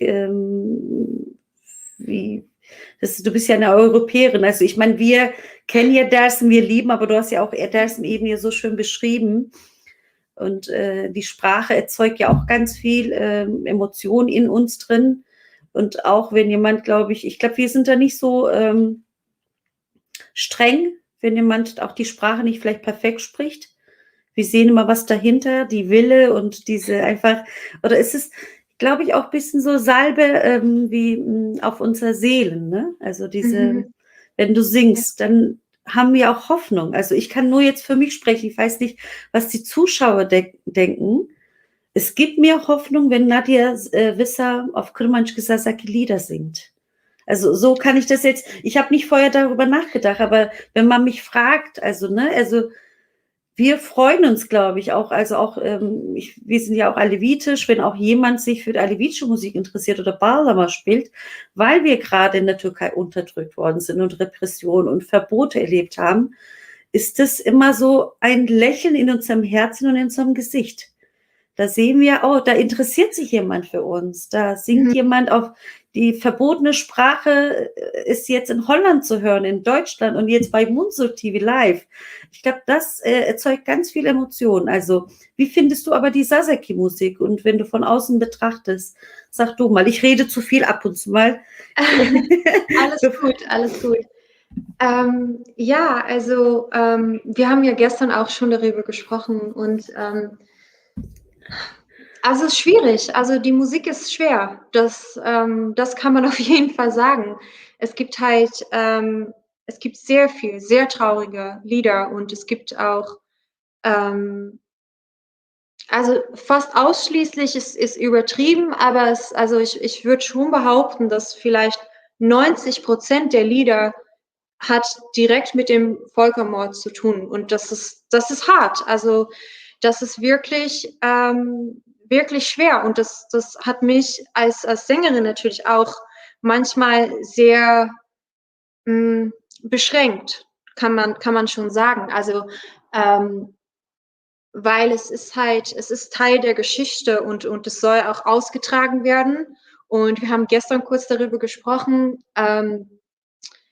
Ich finde es wichtig, also für mich persönlich ist es auch ganz wichtig, auch andere Sasaki-Lieder zu singen, weil ich glaube, dass vor allem halt in Europa sind halt auch viele jüngere Sasas und auch halt, also Leute, klar, die sind Sasa und aber die sind mein Alter und die können vielleicht diesen Schmerzen genauso wie ich spüre natürlich was, wenn ich das singe und ich kann es im Großen und Ganzen, ich verstehe, was da passiert ist und dass es sehr, sehr traurig ist, aber ich werde es nie zu 100% nachvollziehen oder spüren können, wie die erste Generation, aber auch also sehr häufig die zweite Generation, die natürlich auch von den also Traumata ihrer Eltern geprägt ist. Das werden wir nie so, dazu können wir nie so eine Beziehung aufbauen, glaube ich. Und deswegen finde ich es sehr, sehr wichtig, dass es auch Sasaki-Musik gibt und die gibt es glücklicherweise auch immer mehr, die eben von ganz romantische Themen handelt oder von ganz andere Themen auch. Und ich glaube, das ist sehr wichtig, auch für die Zukunft der Sprache, damit es eben auch Jugendliche erreicht, damit Jugendliche sich auch damit auseinandersetzen wollen, weil die werden auch groß in Deutschland und bekommen halt sehr viel Popkultur mit und die brauchen erstmal eine Brücke zur eigenen Sprache, zur eigenen Kultur und klar, das binden die Eltern, aber ich war auch mal jung, also das ist nicht so lange her und da will man vielleicht nicht immer alles, was die Eltern machen und gut finden, findet man auch sofort gut und deswegen glaube ich, dass es sehr wichtig ist, dass man eben diese Brücke schafft und glücklicherweise es gibt wirklich ganz tolle Künstler, die das auch sehr aktiv machen. Also es gibt natürlich moderne Musik, die irgendwie sich sehr auf Traditionen bezieht. Das ist ganz cool, aber es gibt zum Beispiel auch Künstler wie Mehmet Akbaş, der ist immer ein super Beispiel dafür, der seine eigene Gefühle, seine eigenen Probleme auch in der Musik zum Ausdruck bringt. Und das sind nicht dann immer die typischen Themen. Und ich glaube, dass das auch sehr wichtig ist, damit jeder auch einen Anschluss zur Sprache finden kann. Und ich habe gerade auch schon eine Frage gesehen, ob ich auch noch Projekte habe, tatsächlich.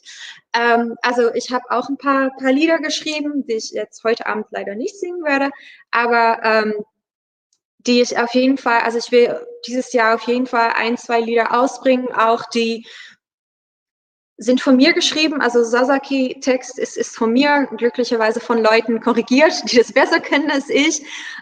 Und die Melodien sind auch von mir und das ist halt sehr deutlich europäische Musik eigentlich. Also klar, nachdem ich halt jahrelang auf Sasaki gesungen habe und auch hauptsächlich kurdisch Sasaki, ist in meiner Musik auch ein Einfluss davon zu hören.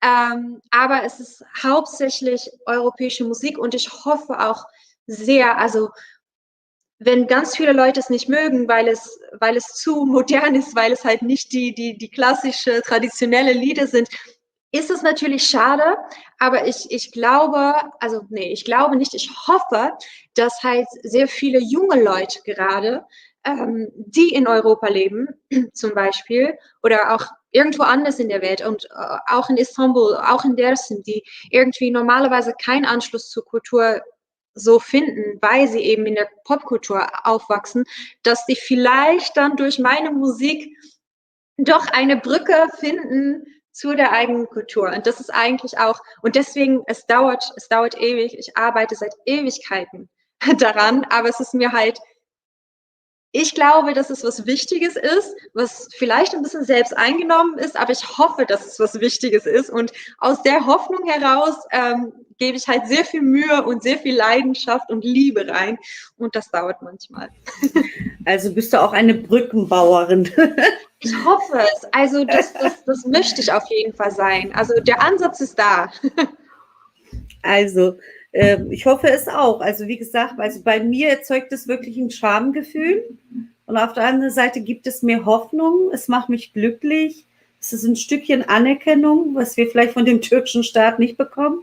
Also hier in Deutschland sind zum Beispiel die Aleviten oder in Europa mittlerweile oder in England auch anerkannte Glaubensgemeinschaft und in der Türkei sind wir natürlich die anderen, ne? Die Öteki, also sei es wegen der Sprache, sei es wegen der Glaube. Und dann kommt hier eine Nadia aus Holland und singt natürlich Düskenbaba und da geht natürlich unser Herz auf. Und ich denke schon, klar, dass die Jugendlichen, die in Europa leben und vielleicht zwischen verschiedenen Kulturen, aber ich finde mittlerweile ist es komplett anders. Ich kenne, ich weiß nicht, ob Aylin jetzt gerade zuschaut, Aylin aus Hamburg, die Familie, die stammen aus Dersim. Und statt in Bodrum oder in Spanien oder woanders Urlaub zu machen, will sie jedes Jahr nach Dersim reisen. Das heißt, die Jugendlichen, die fühlen sich da auch ganz wohl. Also, ne, du hast ja auch, ne, mehrfach warst du ja schon mal in Dersim. Ich weiß nicht, was ist dann dein Eindruck von der Stadt und vom Leben? Wir sprechen natürlich von der Sprache.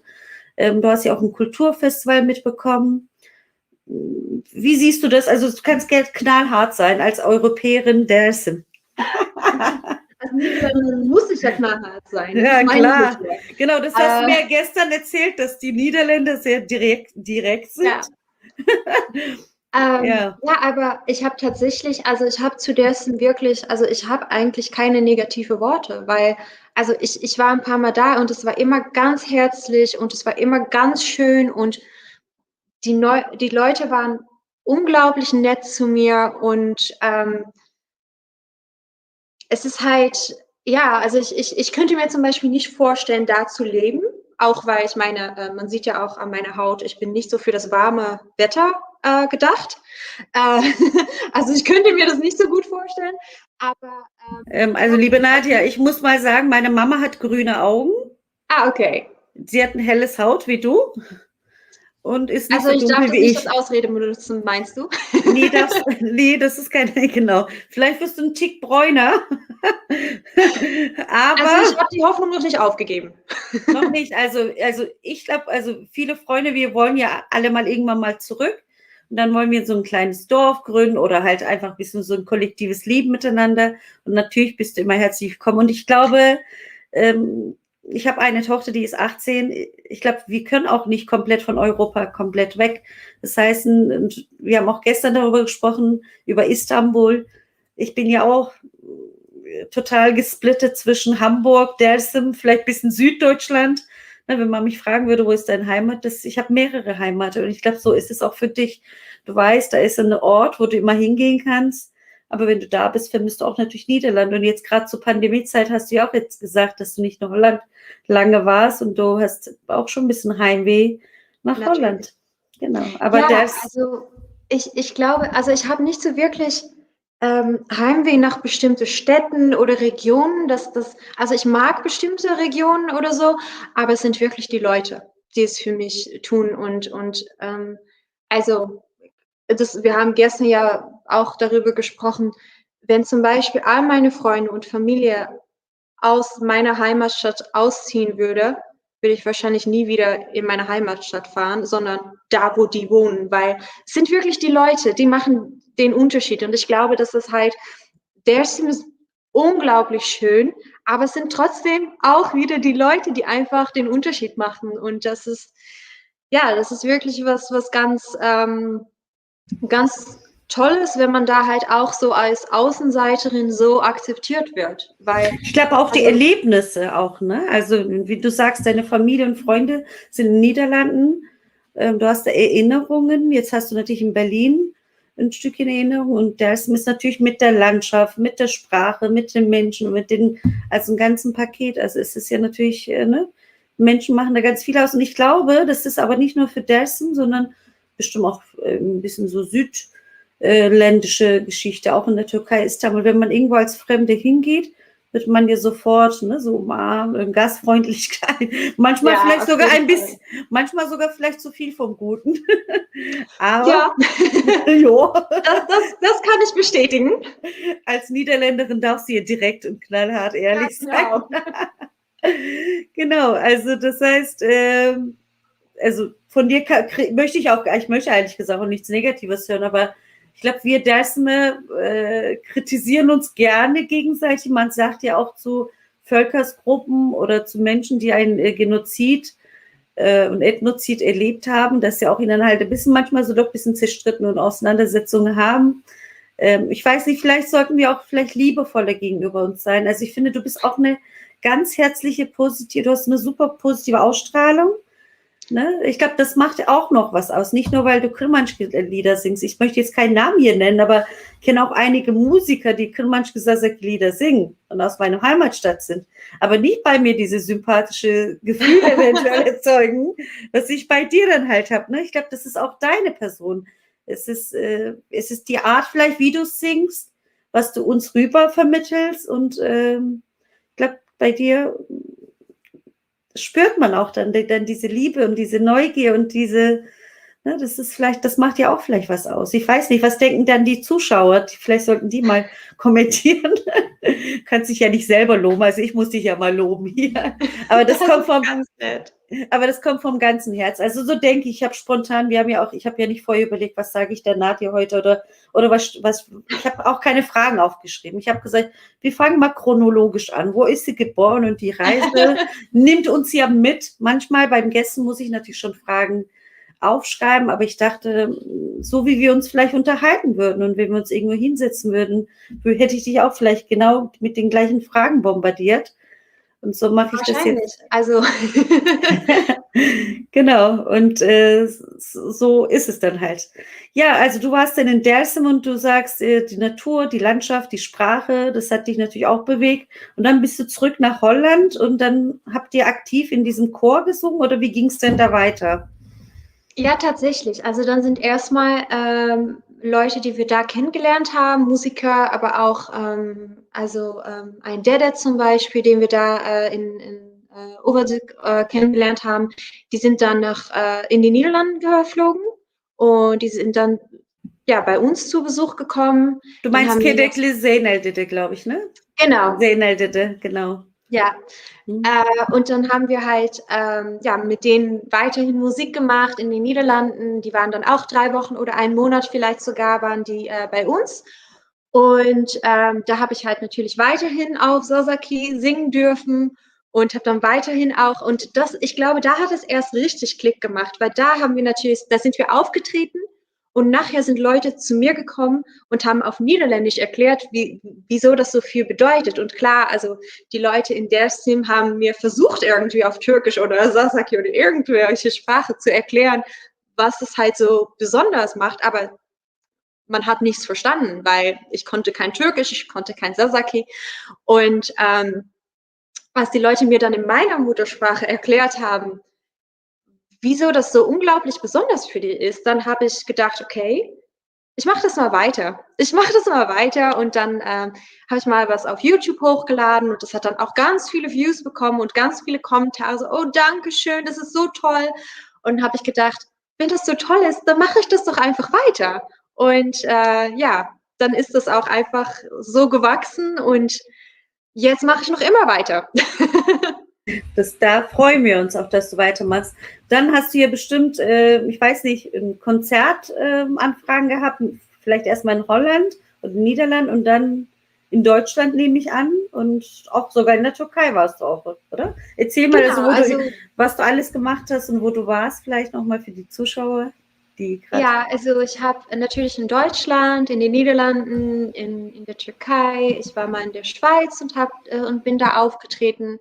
Also mittlerweile, das ist unglaublich. Also ich mache das auch aus Leidenschaft, habe ich ja gerade gesagt, aber trotzdem kann ich damit, okay, die Welt ist noch übertrieben, aber wenigstens so ein paar Länder bereisen und das ist das ist wirklich, wirklich ganz toll und ich habe auch immer ganz, ganz tolle Leute kennengelernt. Also wirklich ganz, ganz gute Freunde auch mittlerweile, die ich einfach darüber kennengelernt habe und auch in Istanbul, als ich da zum ersten Mal hingegangen bin für ein Konzert und dann geblieben bin und da Leute kennengelernt habe und das ist immer wieder ist das passiert und das ist einfach sehr schön. Also das ist ein sehr schöner Nebeneffekt quasi von der Leidenschaft, die Musik heißt. Und du hast hier sogar also du hast hier mehrere YouTube-Clips, mehrere Konzerte, Auftritte, auch Interviews hast du gegeben, sei es auf Englisch oder übersetzt auf Türkisch oder vom Deutsch auf Türkisch. Also du bist schon eigentlich ganz berühmt in der Dersim-Community. Jeder kennt dich, so kann man das sagen, oder? Du bist schon ein Star bei uns. Das wird mich manchmal gefragt, weil also ich habe ja diese ganz andere Seite von mir, wo ich einfach arbeite und ich arbeite einfach Vollzeit in einem normalen Job und dann irgendwann kommt es ich meine, meine nächsten Kollegen, die wissen es ja auch und dann fängt eine neue Person bei uns an und dann irgendwann kommt es auf, ja, Nadia ist übrigens, die singt. Und so, ja, okay, Karaoke oder so. Und nee, die singt wirklich. Also die macht tatsächlich was. Und dann kommt immer die Frage, bist du berühmt? Und dann weiß ich nicht so gut, was ich antworten muss, weil ich glaube, dass immer die richtige Antwort auf bist du berühmt ist, hängt davon ab, wen man fragt. Also ich weiß nicht, schauen deine Kollegen jetzt zu oder dein Chef? Ich glaube nicht. Also der hat behauptet, dass er eine Frage reingeschickt hat, ob ich Spaß an meiner Arbeit erlebe. Dann habe ich ihm das mal beantwortet heute, weil ich gesagt habe, so eine Frage beantworte ich nicht im Interview. Also ich kann nur zusichern, falls sich irgendwelche Freunde von Nadia oder Arbeitskollegen zuschauen oder Freunde zuschauen, können auch vielleicht die Zuschauer jetzt gerade vielleicht auch mal kommentieren. Nicht ich da als Moderator, weil ich auch Nadia dann halt persönlich kennengelernt habe und so sympathisch finde. Die ist schon berühmt, die ist ein Star bei uns. Aber es hat auch seine Vorteile. Du kannst, als Star kann man ja auf der Straße nicht so gemütlich laufen, aber du bist ein Star in unserem Dersim. Das ist ja unsere Welt. Genau, es hält sich sehr in Grenzen. Nicht nur in Dersim. Ich denke, wo auch allgemein die Sprache gesprochen wird und vielleicht auch Menschen, die sich für Musik interessieren, hören sich bestimmt deine Lieder an. Ich weiß nicht, vielleicht können ja wirklich mal die Zuschauer kommentieren, aus welchem Stadt sie kommen. Kommen sie zufällig aus Dersim? Wo wohnen sie? Wer schaut denn gerade zu? Das würde mich echt total interessieren. Ich gucke mir natürlich nachher die Statistiken an. Bis jetzt haben wir, wie gesagt, immer auf Türkisch moderiert und jetzt zum ersten Mal auf Deutsch. Wer kennt Nadia? Woher kennt ihr sie? Oder habt ihr sie erst jetzt gerade kennengelernt? Kommentiert mal. Das würde mich total interessieren. Und hier ist noch ein super Freund von uns, Mesut Keskin. Mesut, ich wollte schon Asmeno sagen. Wieso? Weil jetzt Mesut Keskin steht, bin ich irgendwie zum Stottern gekommen. Ungewohnt. Ja, ungewohnt, ne? Asmen heißt hier sein Kırmançki-Name. Der grüßt uns, glaube ich, und freut sich, dass er uns sieht. Und wir dich auch. Und Mesut Keskin, der hat Sprachenwissenschaft studiert und hat 2 Bücher über die Sasaki Kırmançki Sprache rausgebracht, falls jetzt irgendjemand zuschaut und sich dafür interessiert. Kırmançki Zanani. Ich hoffe, oh Gott, ist das immer peinlich. Nadia weiß es besser als ich. Ich weiß es nicht mehr. Oh, das ist schlimm. Mesut, kannst du mal kommentieren? Weil ich habe tatsächlich Sasaki gelernt mit dem Buch. Und ich habe es, glaube ich, auch hier, aber ich komme gerade auch nicht hier drauf. Aber ich möchte jetzt nicht aufstehen. Auf jeden Fall hat Mesut Asmen Keskin ein Sprachbuch rausgebracht, die Türkisch und Sasaki und Deutsch und Sasaki ist oder Kırmançki. Demirci hat hier verschiedene Bezeichnungen, die Sprache. Und im Raum Frankfurt, glaube ich, gibt ja auch Unterricht. Wenn ihr auf die Seite sasaki.de gibt, findet ihr auch ganz viele Informationen. Und Mesut Keskin ist natürlich jemand, der für die Sprache, der auch vom Aussterben bedroht ist, ganz viel dazu beiträgt. Also Sakine sagt, hallo, guten Abend. Ich weiß nicht, woher du kommst, Sakine. Vielleicht kannst du dir auch mal schreiben. Hülya schreibt aus Dersim Gemeinde Bochum. Ich glaube, Hülya kennt dich. Schön, dass du zuschaust. Genau, und Dennis Sarre ist genau aus meinem Dorf auf Püle mit Kırmızı Köprü. Der hat auch gerade einen YouTube-Kanal. könnt ihr mal vielleicht folgen. Da postet ihr ganz viele Videos aus Dersim, schöne Bilder immer wieder zu sehen. Das ist mein Lehrer Ahmed Jampalot. Ich weiß, Ahmed, ich bin eine Schande. Ich muss mehr üben. Ich kündige bei Munzur TV und dann werde ich natürlich mehr Kurmançki lernen. Erdinç Bulut von Cenca Dersim, Nadia ist bei uns in der Dersim-Gemeinde Bochum natürlich bekannt, sagt er. Also ich übertreibe es nicht. Falls jemand zuschaut, Nadia ist ein Star bei uns. Cemile Kayıl dann sagt, vielen Dank, liebe Nadia. Gülsen Kebude und Hayrettin Tunç aus der Schweiz. Wie du siehst, bist du hier international bei den Dersimern bekannt. Also, Und vor allem in Bochum scheint es. Ja, also ich sollte mal wieder nach NRW reisen. Genau, da warst du schon mal, glaube ich. Ne? Ich habe in NRW gewohnt ein Jahr. Ah, stimmt, genau, Köln. Ne? Und ich habe einen von TV SMA, habe ich eine kleine Interview von dir gesehen, von den lieben Murat. Ja. Deswegen, und in Bochum haben wir natürlich eine Dersim-Gemeinde und natürlich in Darmstadt und wo vielleicht auch die Gemeinden sind und wo Menschen natürlich interagieren und irgendwelche Veranstaltungen vorbereiten, dann sieht man dich vielleicht auch öfters. Also hier sind schöne Kommentare. Eylem Dersim, auch von Cenca Dersim. Also ich möchte auch nochmal wirklich die Cenca Dersim und Darmstadt, Bochum Jugendliche einladen. Ihr seid herzlich eingeladen zu Munzur TV. Ich möchte gerne auch mal die Dersim-Jugend hier mal sehen und nicht nur die über 40, 50, 60, 50, 60, sondern wir möchten auch die Jugendliche bei Munzur TV sehen und dass ihr sogar vielleicht eigenständig selber Sendungen macht und nicht die Tante Dennis hier mittlerweile, die schon graue Haare hat und jetzt gerade die Frisuren haben zu und ich decke meine Haare hier. Komm, ich mache das Problem kennen wir alle. Ja, ich habe es nicht geschafft. Ich habe mich fürs Schlafen entschieden. Ich dachte, ich muss fit sein für heute Abend. Nach der Arbeit war mit dem Hund Gassi. Ich habe hier einen Hund und habe gesagt, komm, die grauen Haare können ja warten. Also ich glaube, Nadia, wollen wir noch ein weiteres Lied von dir hören? Ja, sehr gerne. Also Eylem Dersim, du hast mich gehört, Erdinç Bulut, du wolltest hier die Jugendliche fragen. Wann seid ihr bei Munzur TV? Möchte ich mal gerne wissen. Ich warte auf eure Antwort.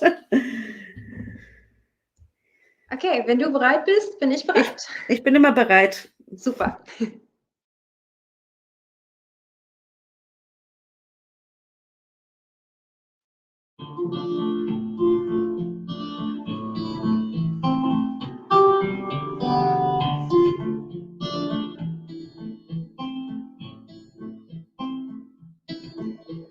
Çepere taşılana marherayne dano Füştege pige tosano Takvimane dano Ah, gole, gole, gole, gole, zar, gulamın arındaki. Ah, gole, gole, gole, gole, zar, gulamın atınaki.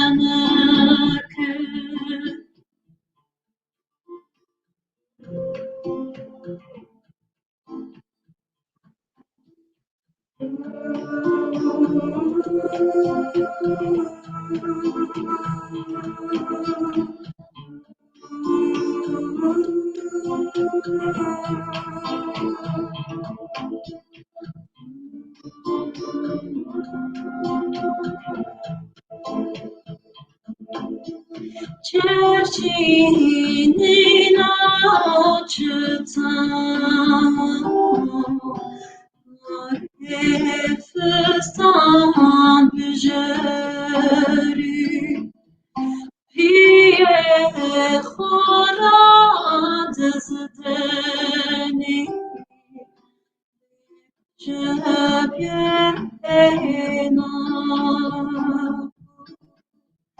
Ah, gole, gole, gole, gole, zar Gulamın Ah, gule gule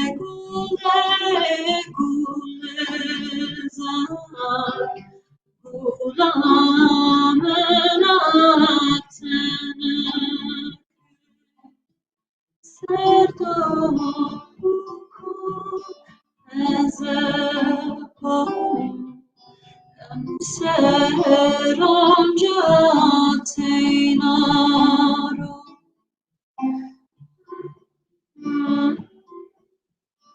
Olaro zeu echmar etametam Ah, gule gule zar, gulamın arındaki. Ah, gule zar, gulamın atınaki.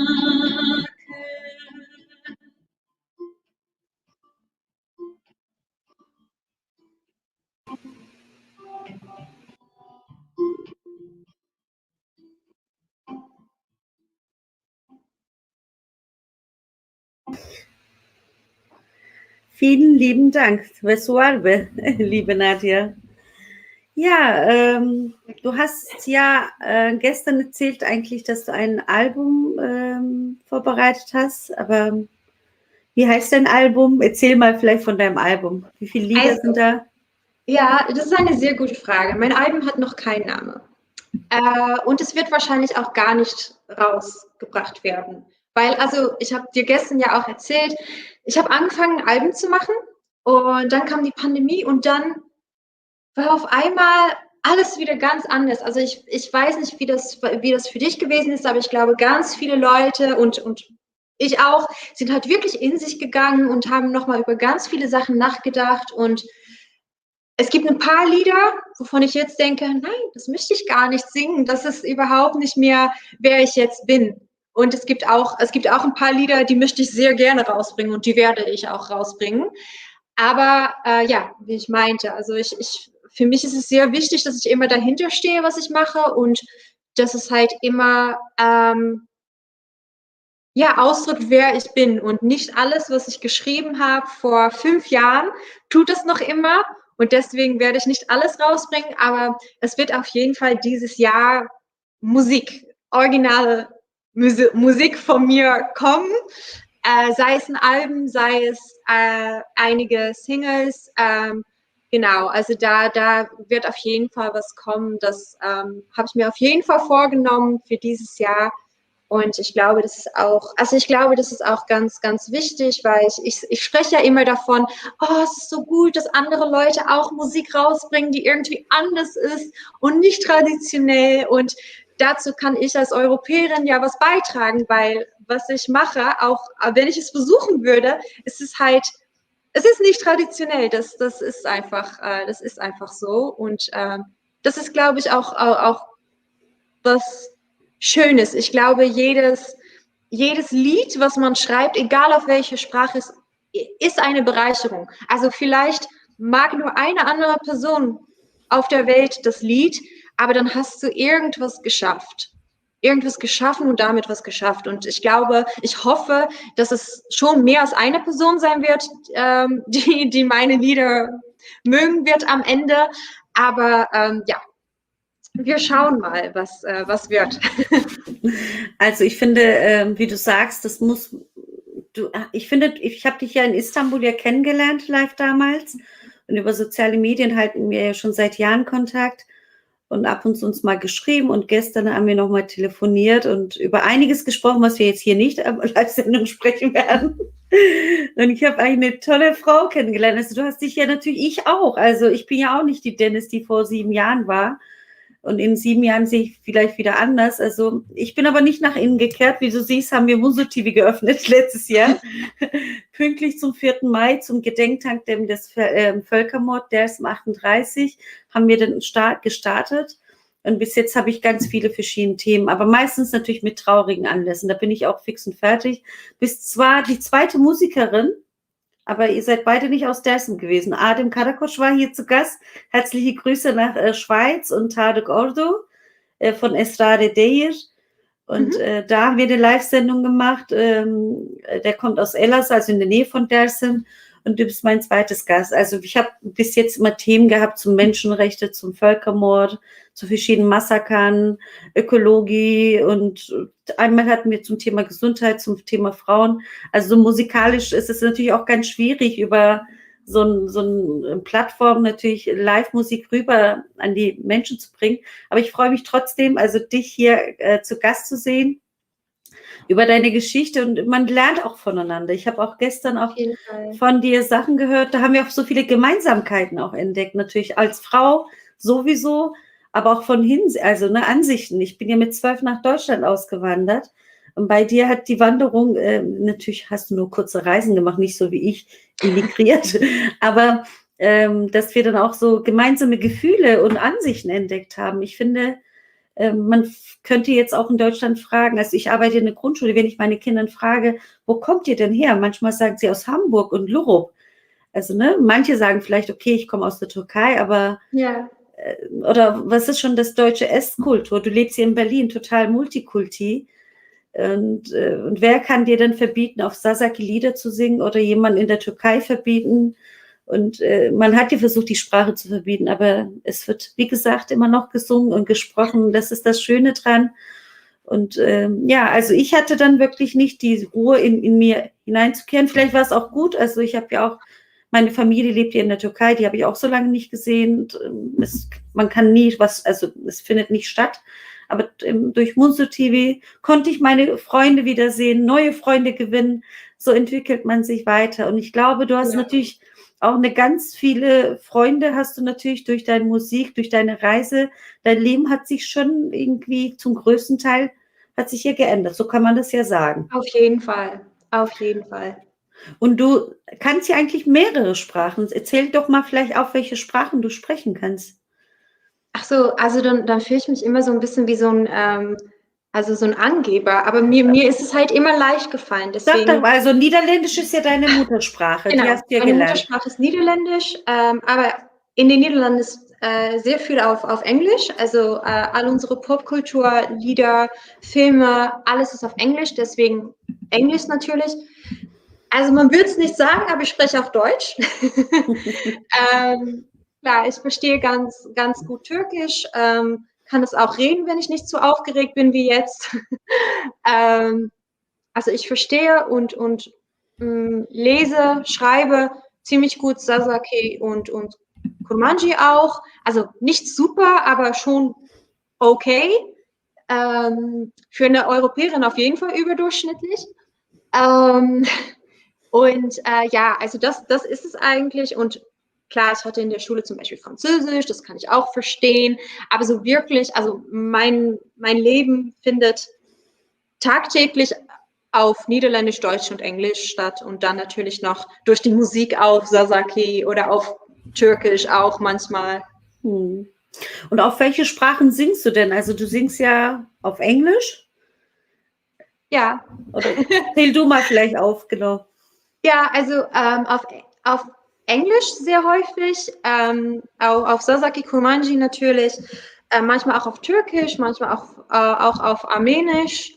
Da gibt es auch ganz viele ganz schöne Lieder. Da versuche ich mir manchmal auch sowas beizubringen. Also auf Sorani auch gelegentlich. Französisch singe ich auch sehr, sehr gerne.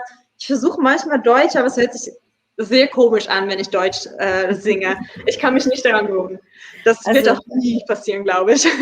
Also deutsche Sprache und Thema Musik, also da gibt es wirklich ein paar Lieder, wo ich denke, okay, das hört sich nett an, ohne jetzt diskriminieren. Also bei mir ist es wirklich vielleicht diese neue Moderne, was die Jugendlichen vielleicht hören. Ich muss auch ehrlich gestehen, ich höre auch viel zu wenig Musik. Also früher habe ich öfters Musik gehört, überall, öfters auch beim Fahrradfahren. Jetzt habe ich auch kürzere Strecken, meine Arbeit und Wohnung. Ja. Manchmal lasse ich Musik laufen. Manchmal wirklich 24 Stunden pro Tag Musik. Also manchmal gehe ich wirklich mit Kopfhörer auf Schlafen und werde mit Kopfhörer auf wach und fange sofort an, wieder Musik zu hören. Und das ist einfach so schön. Und ich weiß nicht, wie viel Zeit wir noch haben, aber ich würde sehr gerne noch ein Lied singen. Ein Lied, also so viel Zeit haben wir noch. Ich wollte dich noch fragen, du kannst ja auch Kurmanji. Natürlich kannst du Englisch und ich habe ja auch gestern dich gefragt, was ist deine emotionale Sprache? Ja. Ne? Und da hast du, die Oma darf jetzt nicht, die Oma darf eher nicht eine böse Palette. werden, ne? Ja, also generell ist meine emotionale Sprache eher Englisch, weil es irgendwie, ich kann es gut genug, um alles zu äußern, aber es ist halt auch wieder, es war nie meine primäre Sprache oder doch, also in manchen Beziehungen ist es meine primäre Sprache gewesen, aber trotzdem ist es halt immer noch ein bisschen Abstand und deswegen ist es für Emotionen perfekt. Wenn ich aber irgendwie in Panik gerate, ist es Deutsch. Dann rede ich Deutsch mit mir selbst und sage so, nein, Nadja, das machst du jetzt anders. Wenn ich wirklich traurig bin, ist es Niederländisch. Und das sind so meine 3 Hauptgefühlssprachen, würde ich schon sagen. Aber du hast dich mehr entschieden, mehr auf Kurmanski zu singen, ne?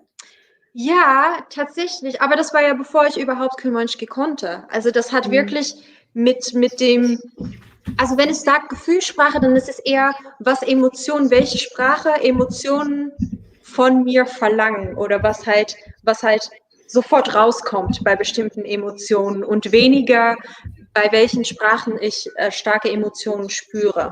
Mhm. Genau. Und wie haben denn deine Familie oder Freunde reagiert, als du gesagt hast, oh, ich war jetzt mal in Dersen, jetzt singe ich mal, jetzt gehe ich auf Konzerte. Gab es da irgendwelche Einwände oder? Also ganz, ganz toll eigentlich. Also wie ich auch schon meinte, meine Familie ist wirklich also sehr unterstützend, haben mich immer unterstützt, wenn ich was machen wollte. Meine Freunde eigentlich auch. Also der Vorteil war, ich war halt nie so mega Mainstream oder populär oder so. Deswegen, es waren schon ein bisschen die Weirdos, die komischen Leute, mit denen ich befreundet war. Also ich hoffe, die schauen jetzt auch zu, weil dann wissen sie, das ist die meine. Aber deswegen, es war eigentlich nie ein Thema. Also es war natürlich eigentlich was Komisches und es haben sich bestimmt auch Leute darüber gewundert. Aber dadurch, dass ich habe vorher auch auf Französisch gesungen. Also es war nie so, dass ich irgendwie schüchtern hinter im Klassenzimmer saß und zugehört habe und nur was gesagt habe, wenn mich was gefragt wurde oder so. Leider. Aber ja, also ich war immer schon halt, ich habe immer schon andere Sachen gemacht. Also ich glaube auch generell so dieses auf die Bühne treten ist schon was Explizites, was vielleicht auch ein bisschen Extravagantes in dem Alter.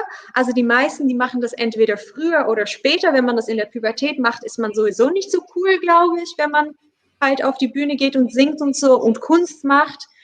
Und deswegen, das hat eigentlich ganz gut im ganzen Bild von mir, glaube ich, gepasst. Und es haben sich, glaube ich, die wenigsten auch gewundert. Und also für mich, also die Sprache berührt mich, auch wenn ich sie nicht sprechen kann. Meine emotionale Sprache ist, also die Sprache, in der ich mich gut ausdrücken kann, ist natürlich Türkisch. Ich lebe in Deutschland, das ist meine Alltagssprache, ich spreche auch Deutsch. Aber ich kann mich natürlich in Türkisch viel sicher bewegen. Ja. Aber Kurmanski berührt natürlich auch mein Herz. Und irgendwie klingt für mich, weil es vielleicht meine Muttersprache ist, keine Ahnung, es ist für mich was ganz Besonderes. Also wo ich da denke, ach, das klingt auch völlig anders. Ne, ich mag auch die kurdische Sprache, höre mir auch gerne Lieder und liebe Sakine, die singt ja auch Afghanisch und auf andere Sprachen, Mehmet Akbar und Kardeş Türkler oder ein paar Musiker, die ich jetzt mal gerade nennen kann, auch so internationale Lieder, auch spanische Lieder höre ich mir an oder englische. Aber Sasaki bewirkt wirklich was bei mir anders. Und bei dir sehe ich auch, dass du doch in der Sasaki-Sprache dich gefunden hast, also jetzt so auf der Bühne. Ja, auf jeden Fall. Kann man das so sagen? Also, ich glaube, wir haben Gefühlssprache gerade einfach anders unterschiedlich definiert, weil ich habe es halt definiert als, welche Sprache ist halt, kommt raus bei bestimmten Emotionen, klar. aber klar, ich spüre sehr viel bei Sasaki und Nee, die Frage es lehnt hast du sich schon auch sehr gut die für Frage hast du Musik.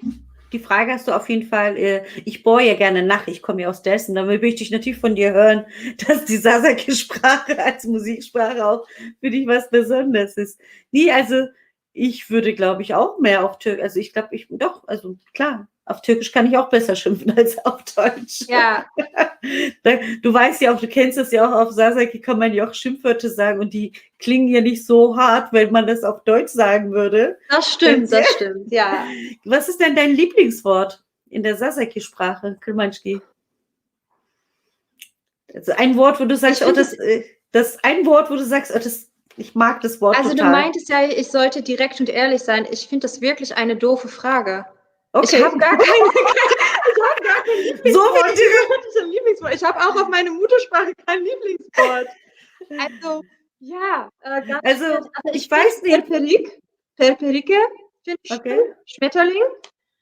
Aber sonst, ja, keine Ahnung. Also was ich halt sehr schön finde, ist, dass sehr viele Wörter halt in A und O enden. Und das ist Okay. halt gerade für die Musik sehr schön. Also Okay. dadurch fließt es halt und alles reimt miteinander. Und das ist natürlich auf Niederländisch, auf Deutsch, auf Englisch viel weniger, weil wir halt viel mehr verschiedene Endungen haben von Wörtern. Und auf Okay. Sasaki, man kann eigentlich fast alles sagen und es reimt. Okay, super. Aber in Deutschland sagt man ja, es gibt keine dumme Fragen.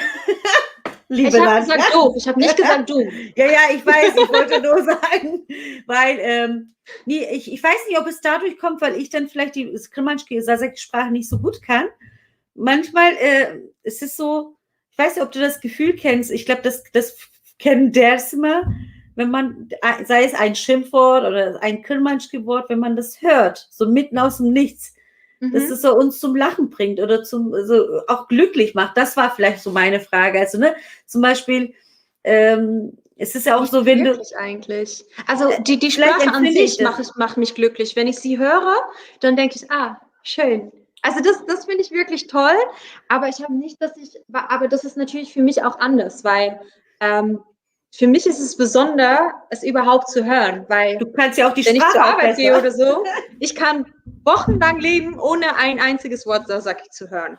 Und das ist natürlich, wenn man selber Sasa ist das anders, weil du hörst es in der Familie oder vielleicht im Freundeskreis. Und deswegen glaube ich, dass meine Beziehung dazu auch nochmal anders ist, weil ich begegne es kaum zufälligerweise. Du kannst ja natürlich jetzt zwischen den Sprachen, hast du ja natürlich so ein bisschen definiert und kategorisiert, aber jetzt zu den Liedern, ich weiß nicht, es ist auch eine doofe Frage, wenn ich frage, was ist dein Lieblingslied? Nein, aber das hat man, das ist ja eine Geschmackssache, aber ein Wort. Ja, das Wort, also die Frage habe ich auch Adem Karakoc gefragt und der hat mir das geantwortet. Siehst du, jetzt kommt die Niederländerin aus dir raus. Ja, Ein Lieblingslied? Schwer zu sagen, ganz ehrlich. Also ich liebe so viele unterschiedliche Lieder und gerade höre ich sehr viel englische Musik. Eins meiner Lieblingslieder auf jeden Fall ist von Metin Kemal Karaman auf Türkisch Sırdır, also Geldik şu aleme. Das ist einfach eines meiner, also sehr alevitisches, also traditionelles Lied auch. Generell bin ich ein sehr großer Fan von Metin Kemal Karaman, muss ich schon sagen. Wer nicht? Also die haben wirklich ganz, ganz tolle Melodien und Harmonien auch. Aber ich denke, dass mein ultimatives Lieblings-Sasaki-Lied, was ich gleich auch für dich singen würde, von Mehmet Akbaş ist. Selbina, Sobina auf Dersim Sasaki. Und das ist halt, das ist was ganz anderes. Sobina bedeutet ja auch unterschiedlich anders. Und das finde ich ganz toll, weil es eben sehr stark also es ist wirklich so ein kräftiges Lied und wenn man es hört, dann fühlt man sich wirklich stark und das ist halt, das finde ich immer schön, wenn Musik das auch, also ich finde es halt schön, dass Musik irgendwie man kann sich sehr sensibel, sehr klein und zart und emotional fühlen, aber man kann sich auch sehr gestärkt fühlen. Und das ist ein Gefühl, dass das Lied sehr stark übermittelt. Und da bin ich schon sehr Fan davon. Hm. Und du hast ja eben auch schon erwähnt, dass du auch ganz viel Unterstützung eigentlich bekommen hast, aber gab es dann auch Kritik in deine Richtung? Oh ja, es gibt immer Kritik. Also wenn ich Okay. irgendwas auf Sasaki poste, dann sagen mir 1000 Leute, dass ich es falsch sage und dann denke ich mir, okay. Also das passiert mir auch, wenn ich was auf Deutsch sage. Also deswegen, ich nehme das alles nicht so persönlich. Was ich halt auch sehr schwer finde, ist Leute, die mir schreiben und dann einfach nicht aufhören. Nicht aufhören und die ganze Zeit, hey, du hast nicht auf meine Nachricht geantwortet. Und dann denke ich kenne dich nicht. Natürlich habe ich nicht auf deine Nachricht geantwortet. Was willst du von mir? Und ja, das ist natürlich auch Teil davon, wenn man irgendwie ein bisschen bekannt ist, dass man eben, aber man hat halt nicht die Zeit, mit anderen Leuten zu reden. Also ich habe es einmal versucht, eine Woche lang auf alle Nachrichten einzugehen, weil ich gedacht habe, das ist eigentlich voll unfreundlich. Die Leute schenken mir deren Zeit. Ich war total fertig. Man kann einfach nicht auf alle Nachrichten antworten, mit allen Leuten sprechen und ja, das ist einfach, das finde ich eigentlich, das ist keine Kritik. Also Leute haben auch wenig Kritik an mich tatsächlich, aber das ist was, womit ich mir tatsächlich ein bisschen schwer tue manchmal, dass ich denke, oh Leute, es muss auch spaßig bleiben und wenn ihr die ganze Zeit schreibt und mich in 1000 Sachen markiert, ich benutze kein Facebook mehr, weil ich da die ganze Zeit in Sachen markiert werde, die mir nichts sagen. Und Die Einstellung kannst du aber ändern, lieber Nadja. Nein, man wird noch immer markiert. Ah, okay. Es kommt nicht auf den Timeline, aber wenn ich mein Facebook öffne, dann kommt da so eine Reihe an vielleicht 20 Benachrichtigungen. Die Person hat dich darin markiert. Die Person hat dich darin markiert. Und ich denke, okay, Flash. Nadja Wisser kritisiert die Markierungen auf Facebook. Ja.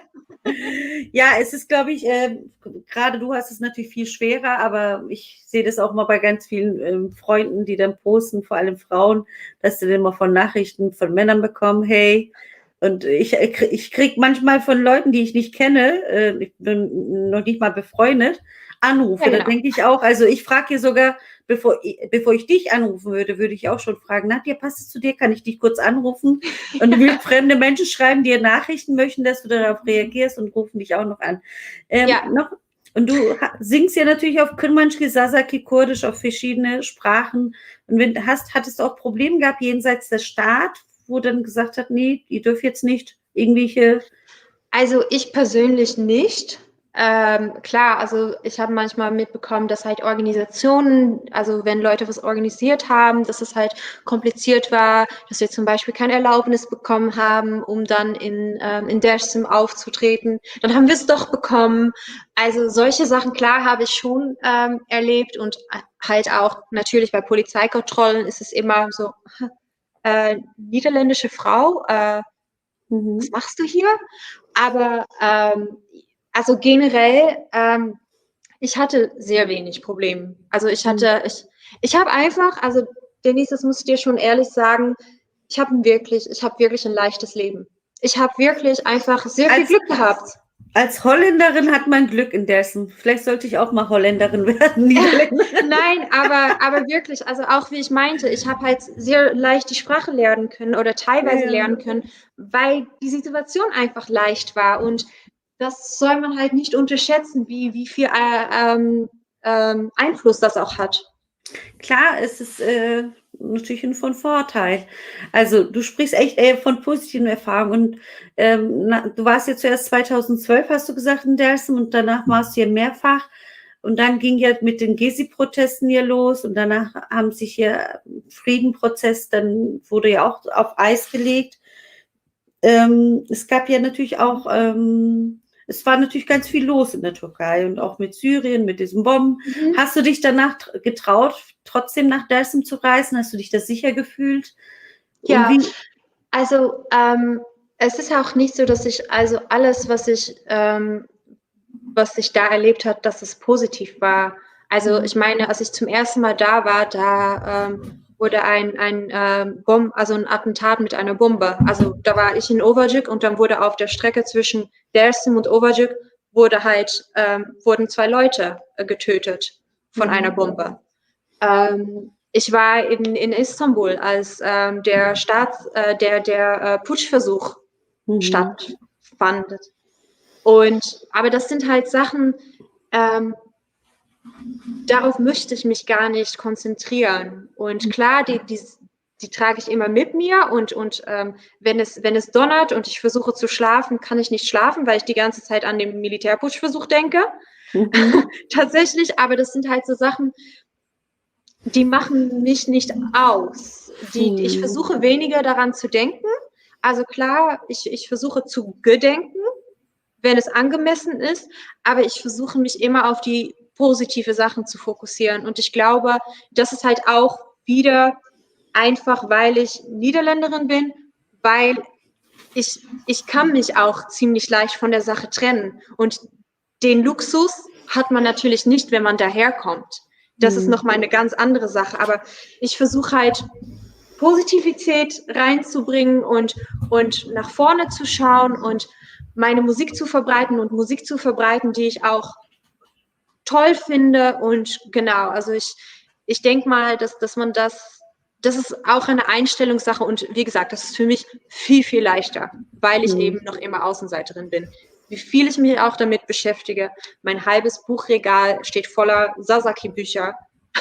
Mehr als niederländische Bücher habe ich die tatsächlich. Aber also, immerhin bleibe ich von draußen. Ja, also ich sage ja auch manchmal mit Freunden, sagen wir uns auch dann, wieso sind wir nicht als Deutsche oder was weiß ich geboren? Es ist schwierig in Dersim oder in der Türkei in diesem Konflikten hineingeboren zu werden. Also wir sind hier so in die Wiege gelegt worden. Wir haben natürlich ein anderes Bezug. Ich werde dieses Jahr mein 30-jähriges Jubiläum in Deutschland haben, 30 Jahre Einwanderung. Ich bin mit 12 nach Deutschland und werde dieses Jahr 42, 30 Jahre bin ich in Deutschland. Körperlich bin ich da, aber gefühlsmäßig bin ich klar, immer mit Gedanken in der Türkei, nicht nur in Dersim, sondern was passiert da, weil Freunde und Familie da leben und ich natürlich mir Sorgen um dieses Land mache und natürlich, was soll man da sagen? Ne? Man braucht aber Mut, man muss positiv denken, sich anders orientieren, das stimmt schon. So, liebe Nadja, ich habe hier, wie gesagt, haben wir eben gefragt, wo die her sind, aus Bochum. Da habe ich jemand aus Eltville-Rhein. Ich sehe Herzen, viele Herzen und ich sehe sogar ein Gedicht hier. Ja, ich habe ein Gedicht für Nadja mit jedem, also das Gedicht fängt mit jedem Schlag, es strahlt dein Herz in deinen Augen. Die Sonne geht auf inmitten der Äste, mit Kirchenblüten überbedeckt. Er blüht in alle Prat. Ein späterer Frühling, der Wind umschmeichelt mich sachte und sanft, halt dich fest an mir, ich fliege. Wow. Siehst du, kriegst ja auch noch Gedichte. Mord aus Hamburg, Wenge Nadja Saftelalo, Selalo, sagt er, Entschuldigung. Genau. Sevim Bektaş Deniz Hanım, çeviri yapmayı düşünüyor musunuz? Yani sorularınız varsa Sevim Hanım soruyu sorabiliriz, cevaplayabilir. Genel olarak sadece şunu diyebilirim. Yani Hollanda kökenli bir arkadaşımız Nadja Visser. Şu an Almanya Berlin'de yaşıyor. 2012 yılında Dersim'e bir proje kapsamında yolculuk yapmış ve Kırmançkı Zazaki müziğiyle tanışıp daha sonra da Kırmançkı Zazaki müzikler, şarkılar söylemeye başlamış. Hatta çıkarmak istediği bir albüm varmış ama pandemi nedeniyle aksaklıklar olmuş. İleride bir single çıkarmaya çalışıyor. Kırmançkı dilini konuşuyor, Kürtçe. Kendisi hatta Kırmançkı Zazaki şiirler yazıyor. Kitaplarından olduğundan bahsediyor. Kitapları da yani romanlar da okuyabiliyor musunuz Azacı şarkı söylemenin haricinde? Kannst du auch Bücher lesen auf? Okay, das fällt dir noch schwer. Kennt ihr Alex aus Deutschland? Er singt Dostum Dostum. Kenne ich nicht. Ich kenne Alex auch nicht, aber ich kann die andere Frage auch schon mal beantworten von der gleichen Person, ob ich mir Sorgen mache über Kurdistan. Klar, also das ist ein Teil von mir und sehr viele meiner Freunde wohnen in Dersim, anderen Teilen vom Nahen Osten und das natürlich, ich mache mich Sorgen darum, aber ja, also ich versuche das immer irgendwie zu begrenzen, weil man macht sich selbst kaputt, wenn man die Genau. ganze Zeit daran denkt und man sollte wirklich versuchen, auch andere Sachen zu machen und es ist schwer. Also das fällt mir auch manchmal schwer und ich möchte sehr gerne auch häufig Sachen mit reinbeziehen, aber ja, ich mache mir Sorgen und ich tue, was ich machen kann, um es irgendwie zu besser zu machen. Und dann beantworte ich auch sofort die andere Frage. Was bedeutet mein Name? Genau, Mein Name bedeutet Hoffnung tatsächlich. Also es wird häufig gefragt, ob meine Eltern irgendwie Russen sind oder Araber, weil es ist tatsächlich ein russischer oder arabischer Name.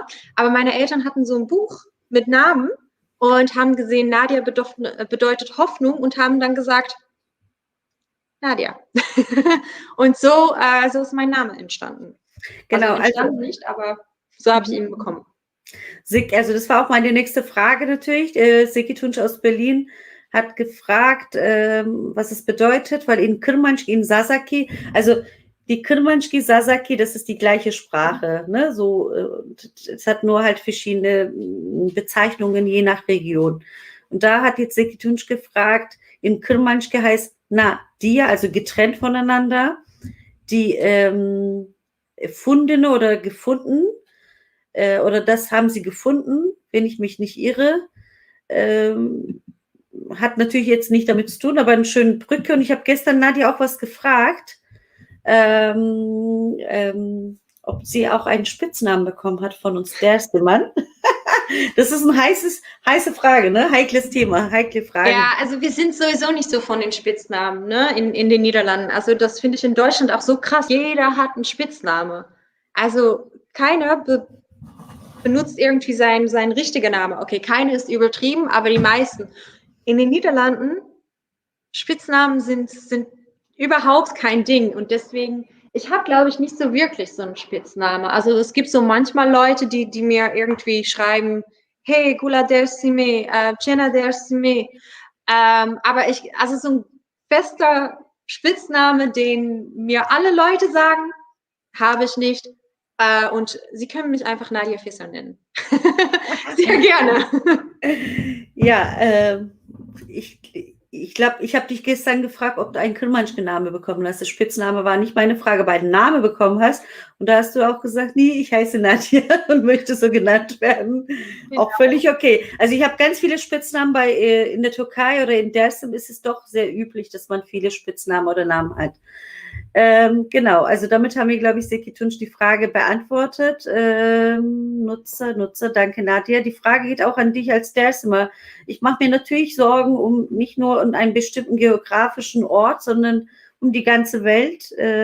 Ich denke, es ist unser Zuhause, dieser Klimawandel, was wir jetzt haben und andere Sachen, das beeinträchtigt mich natürlich, macht mir auch Gedanken. Finde deine Arbeit ganz toll. Dankeschön. Sevim Bektaş beschwert sich ein bisschen.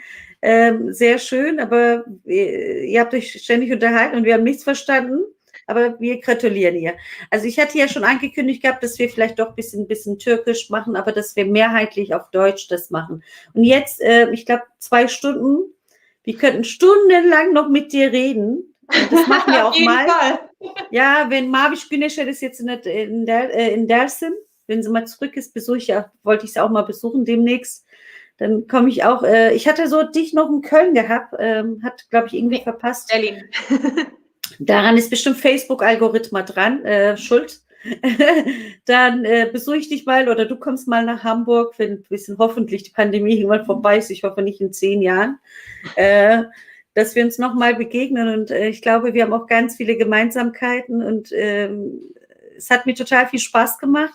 Sevim Bektaş bedankt sich auch, dass du, kannst es, glaube ich, lesen, ne? Dilim Gösterdi, für dein Interesse an unserer Sprache bedankt sie sich und schickt dir liebe Grüße. Jetzt zum Abschied ein Lied? Ja, sehr gerne. Welches Lied hast du denn für uns vorbereitet? Serbina von Mehmet Akbaş. Liebe Grüße Liebe Grüße nach Mehmet. Ich hoffe, er und Sakine kann ich auch demnächst hier hoffentlich bald als Gast haben. Das wäre cool. So, liebe Zuschauer, vergiss nicht, unseren Kanal zu abonnieren und zu kommentieren und das Video zu posten. Und jetzt singt Nadia für uns nochmal.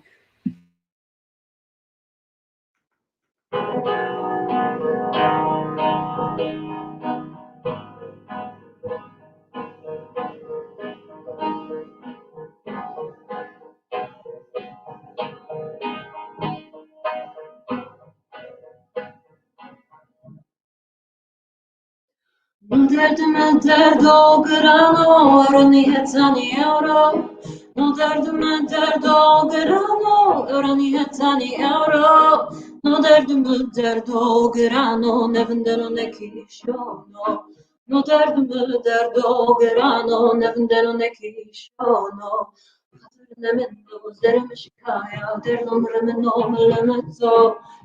Nemezzo, Remejo Cacioto, Nemendo, Zerem Shikaya, Derdum Remeno, Lemezzo, Lemezzo.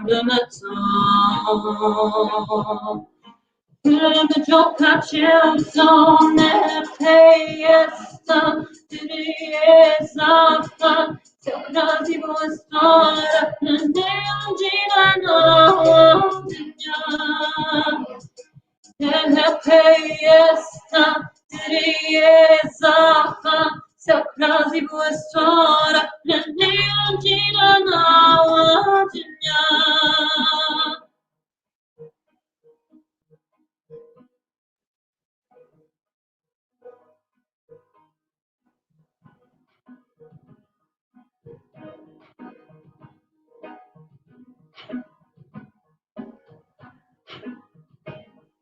Nesipio is Nesio, ring him be now.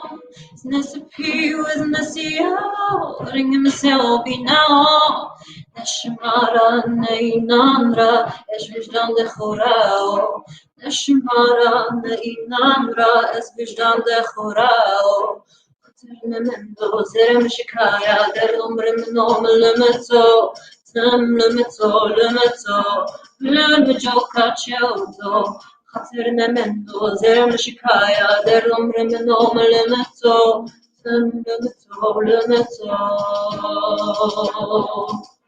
Lemejo Cacioto, Nepeyesta, Triesa, Socrati Bustor, Neangina,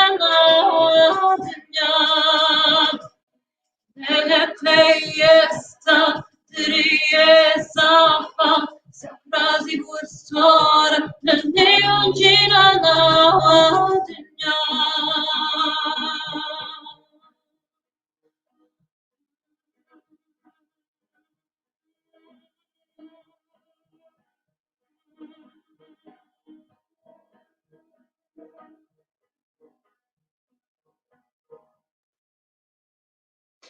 Lemejo Cacioto, Nepeyesta, Triesa, Socrati Bustora, Neangina,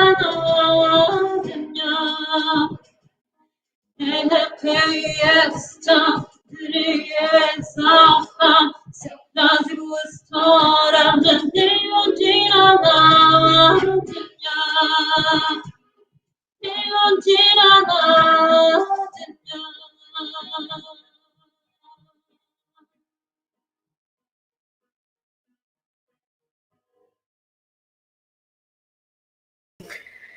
Suarbe, vielen Dank.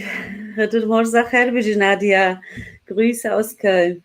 So, liebe Nadia, wir haben schon jetzt über 2 Stunden. Ich weiß nicht, wir haben gar nicht vorher mit dir Zeit abgesprochen, ne? So untypisch europäisch, dass du gar nicht danach gefragt hast. Aber gut, dass du nicht nachgefragt hast. Hätte ich dir 1 Stunde gesagt, hätte ich sowieso nicht einhalten können. Ganz typisch südländisch, weißt du, wir sind ja nicht gerade immer sehr pünktlich. Ja, vielen lieben Dank, dass du hier bei mir zu Hause, bei Busel TV, bei deine zu Hause warst. Ich habe auch bei Instagram gefragt, welche Fragen soll ich an Nadia fragen? Stimmt, dein Lieblingsessen sollte ich an dich fragen. Oh, mein Lieblingsessen? Ja. Oh, Und da habe ich natürlich geantwortet, natürlich Schirt. Was soll sie denn lieben? Also. Ich hab für dich schon geantwortet. Ach so, nee, also ich habe tatsächlich ein Lieblingsessen. Also ich zweifle immer zwischen Dolma und Mante. Okay, aber jetzt aus Dersim. Dersim hat ja kein Mante und Dolma normalerweise. Wir haben ja Patila, Zerfetschir, Also, Kavut. aber dann ist die Frage anders. Dann ist die Frage, was ist mein Lieblingsessen aus Dersim? Ja, also da wurde generell, aber du kannst sie beide fragen. Was ist dein, generell hast du ja geantwortet. Und wenn du in Dersim bist, was isst du denn so gerne?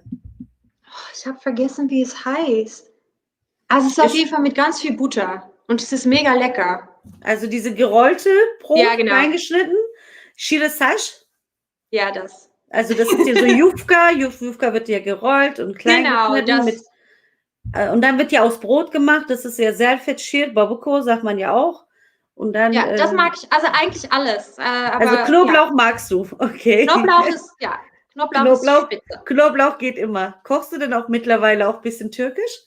Ja, also ich koche tatsächlich sehr viel, also entweder asiatisch oder türkisch. Und wenn meine Freunde kommen, dann ist es immer türkisch. Also ich habe zum Geburtstag zum Beispiel ein Diner veranstaltet für ein paar Freunde und da habe ich Dolma gekocht und Çiğ Köfte.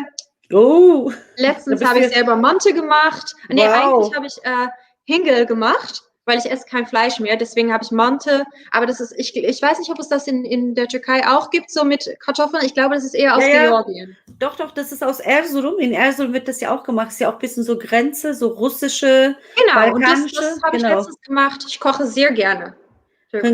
Ja, du vertrittst ja natürlich jetzt diese türkische Community. Ne? Von dir wird ja natürlich, man macht ja automatisch, ich mache das ja auch so, wenn ich Geburtstag habe, mache ich Kısır oder irgendwelche Börek. Ja, genau. Also nicht keine Torte, weil die wünschen sich das halt einfach, ne? Diese bekannten Sachen. Ja, also ich habe hier auf Instagram, wie gesagt, gefragt, ob irgendwelche Fragen waren. Ich glaube, ich habe ganz viele Fragen gestellt. Weiß nicht, gab es irgendetwas, wo du sagst, oh Dennis, das hättest du mich fragen können, das hast du mich jetzt gar nicht gefragt. Oder was liegt dir noch im Herzen? Was möchtest du denn Dersimern mitteilen, den Jugendlichen?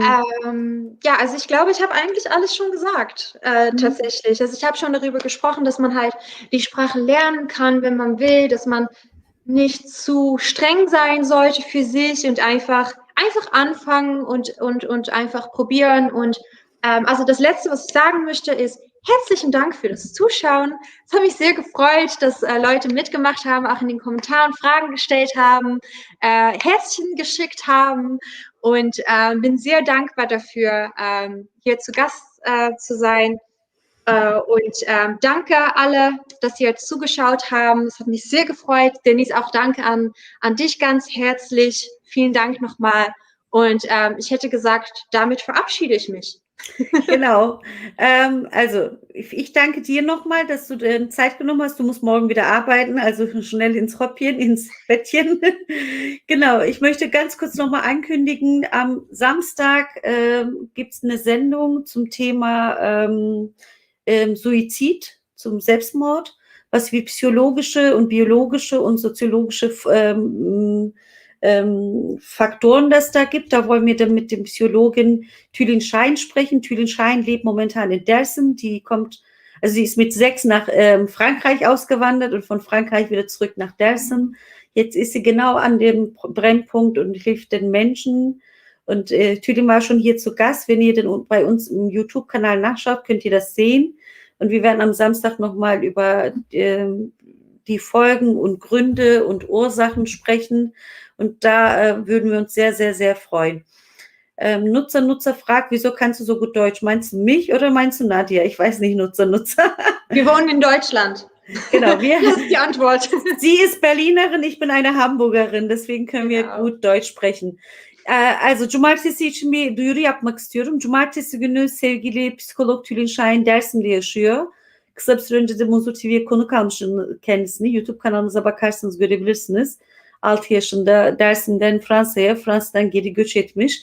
Şu an Dersim'de yaşayan ve orada hizmet sunan psikolog bir arkadaşımız. Bugün maalesef biz Dersimler acı bir haberle güne uyandık. Dersimli bir gencimizin intihar haberiyle uyandık. Cumartesi günü de zaten geçen konu kaldığımda da yorumlarda sormuştum hangi konuyu işleyelim. Birçok insan zaten intihar konusunu konuşmamızı istemişti. İntiharın biyolojik, psikolojik ve sosyolojik boyutlarını konuşacağız. Cumartesi günü Avrupa saatiyle saat 19, Türkiye saatiyle 21'de Muzur TV'deyiz. O yüzden lütfen sosyal medya hesaplarımızı takibe alın, abone olun. Videomuzda bir kalp bırakırsanız ya da beğenirseniz ya da eleştirileriniz de varsa, yorumlarınız varsa paylaşırsanız, videoyu paylaşırsanız çok seviniriz. Ben tekrar Nadia'ya buradan teşekkür ediyorum ve Suarbe kalbinin güzelliği, yüzünün güzelliği hiç kaybolmasın. Bu güzel şarkıları söylemeye devam et. Bize umut oluyorsun Nadia. Umarım utancımız daha büyük olur ki dili öğrenmek için daha çok çaba gösteririz. Şimdiye kadar izleyen, yorum yapan herkese teşekkür ediyoruz. Kendinize iyi bakın, sağlıcakla kalın. Zor günlerde geçiyoruz. Hepimiz birbirimizin hızırı olmak zorundayız. Birbirimize destek ve dayanışma içerisinde. Eğer bugün en azından evlerinize biraz keyifli sohbet, biraz dikkatinizi, aklınızı başka yerlere verebildiyseniz ne mutlu bize. Herkes kendine iyi baksın, sevdiklerinize kendinize iyi bakın, sosyal mesafeye de dikkat edin ve hiçbir zaman pes etmeyin. Hayat her zaman bütün zorluklarına rağmen yaşamaya güzel. Dersim'de 38'de katliamın altından kurtulmuş insanlar bile onlar yaşamaya devam ettiler. Her şeye rağmen yaşamak güzel. Biliyoruz bu dünyada bir sürü kötülükler oluyor ama buna rağmen umut dolu yaşamaya devam edeceğiz. Güzellikleri paylaşmaya devam edeceğiz. Nadia'nın şarkılarını dinleyeceğiz. Nadia bize belki güzel, daha keyifli, belki Dersim'in o hüzünlü kara bulutları dağılır. Daha keyifli, daha güzel, daha neşeli şarkılar söyler. Vielen lieben Dank, lieber Nadia. Schöne Grüße nach Holland, nach Niederland, in die Türkei, Dersim. Bizi izleyen herkese teşekkür ediyorum. İyi geceler, sevgiyle, saygıyla kalın.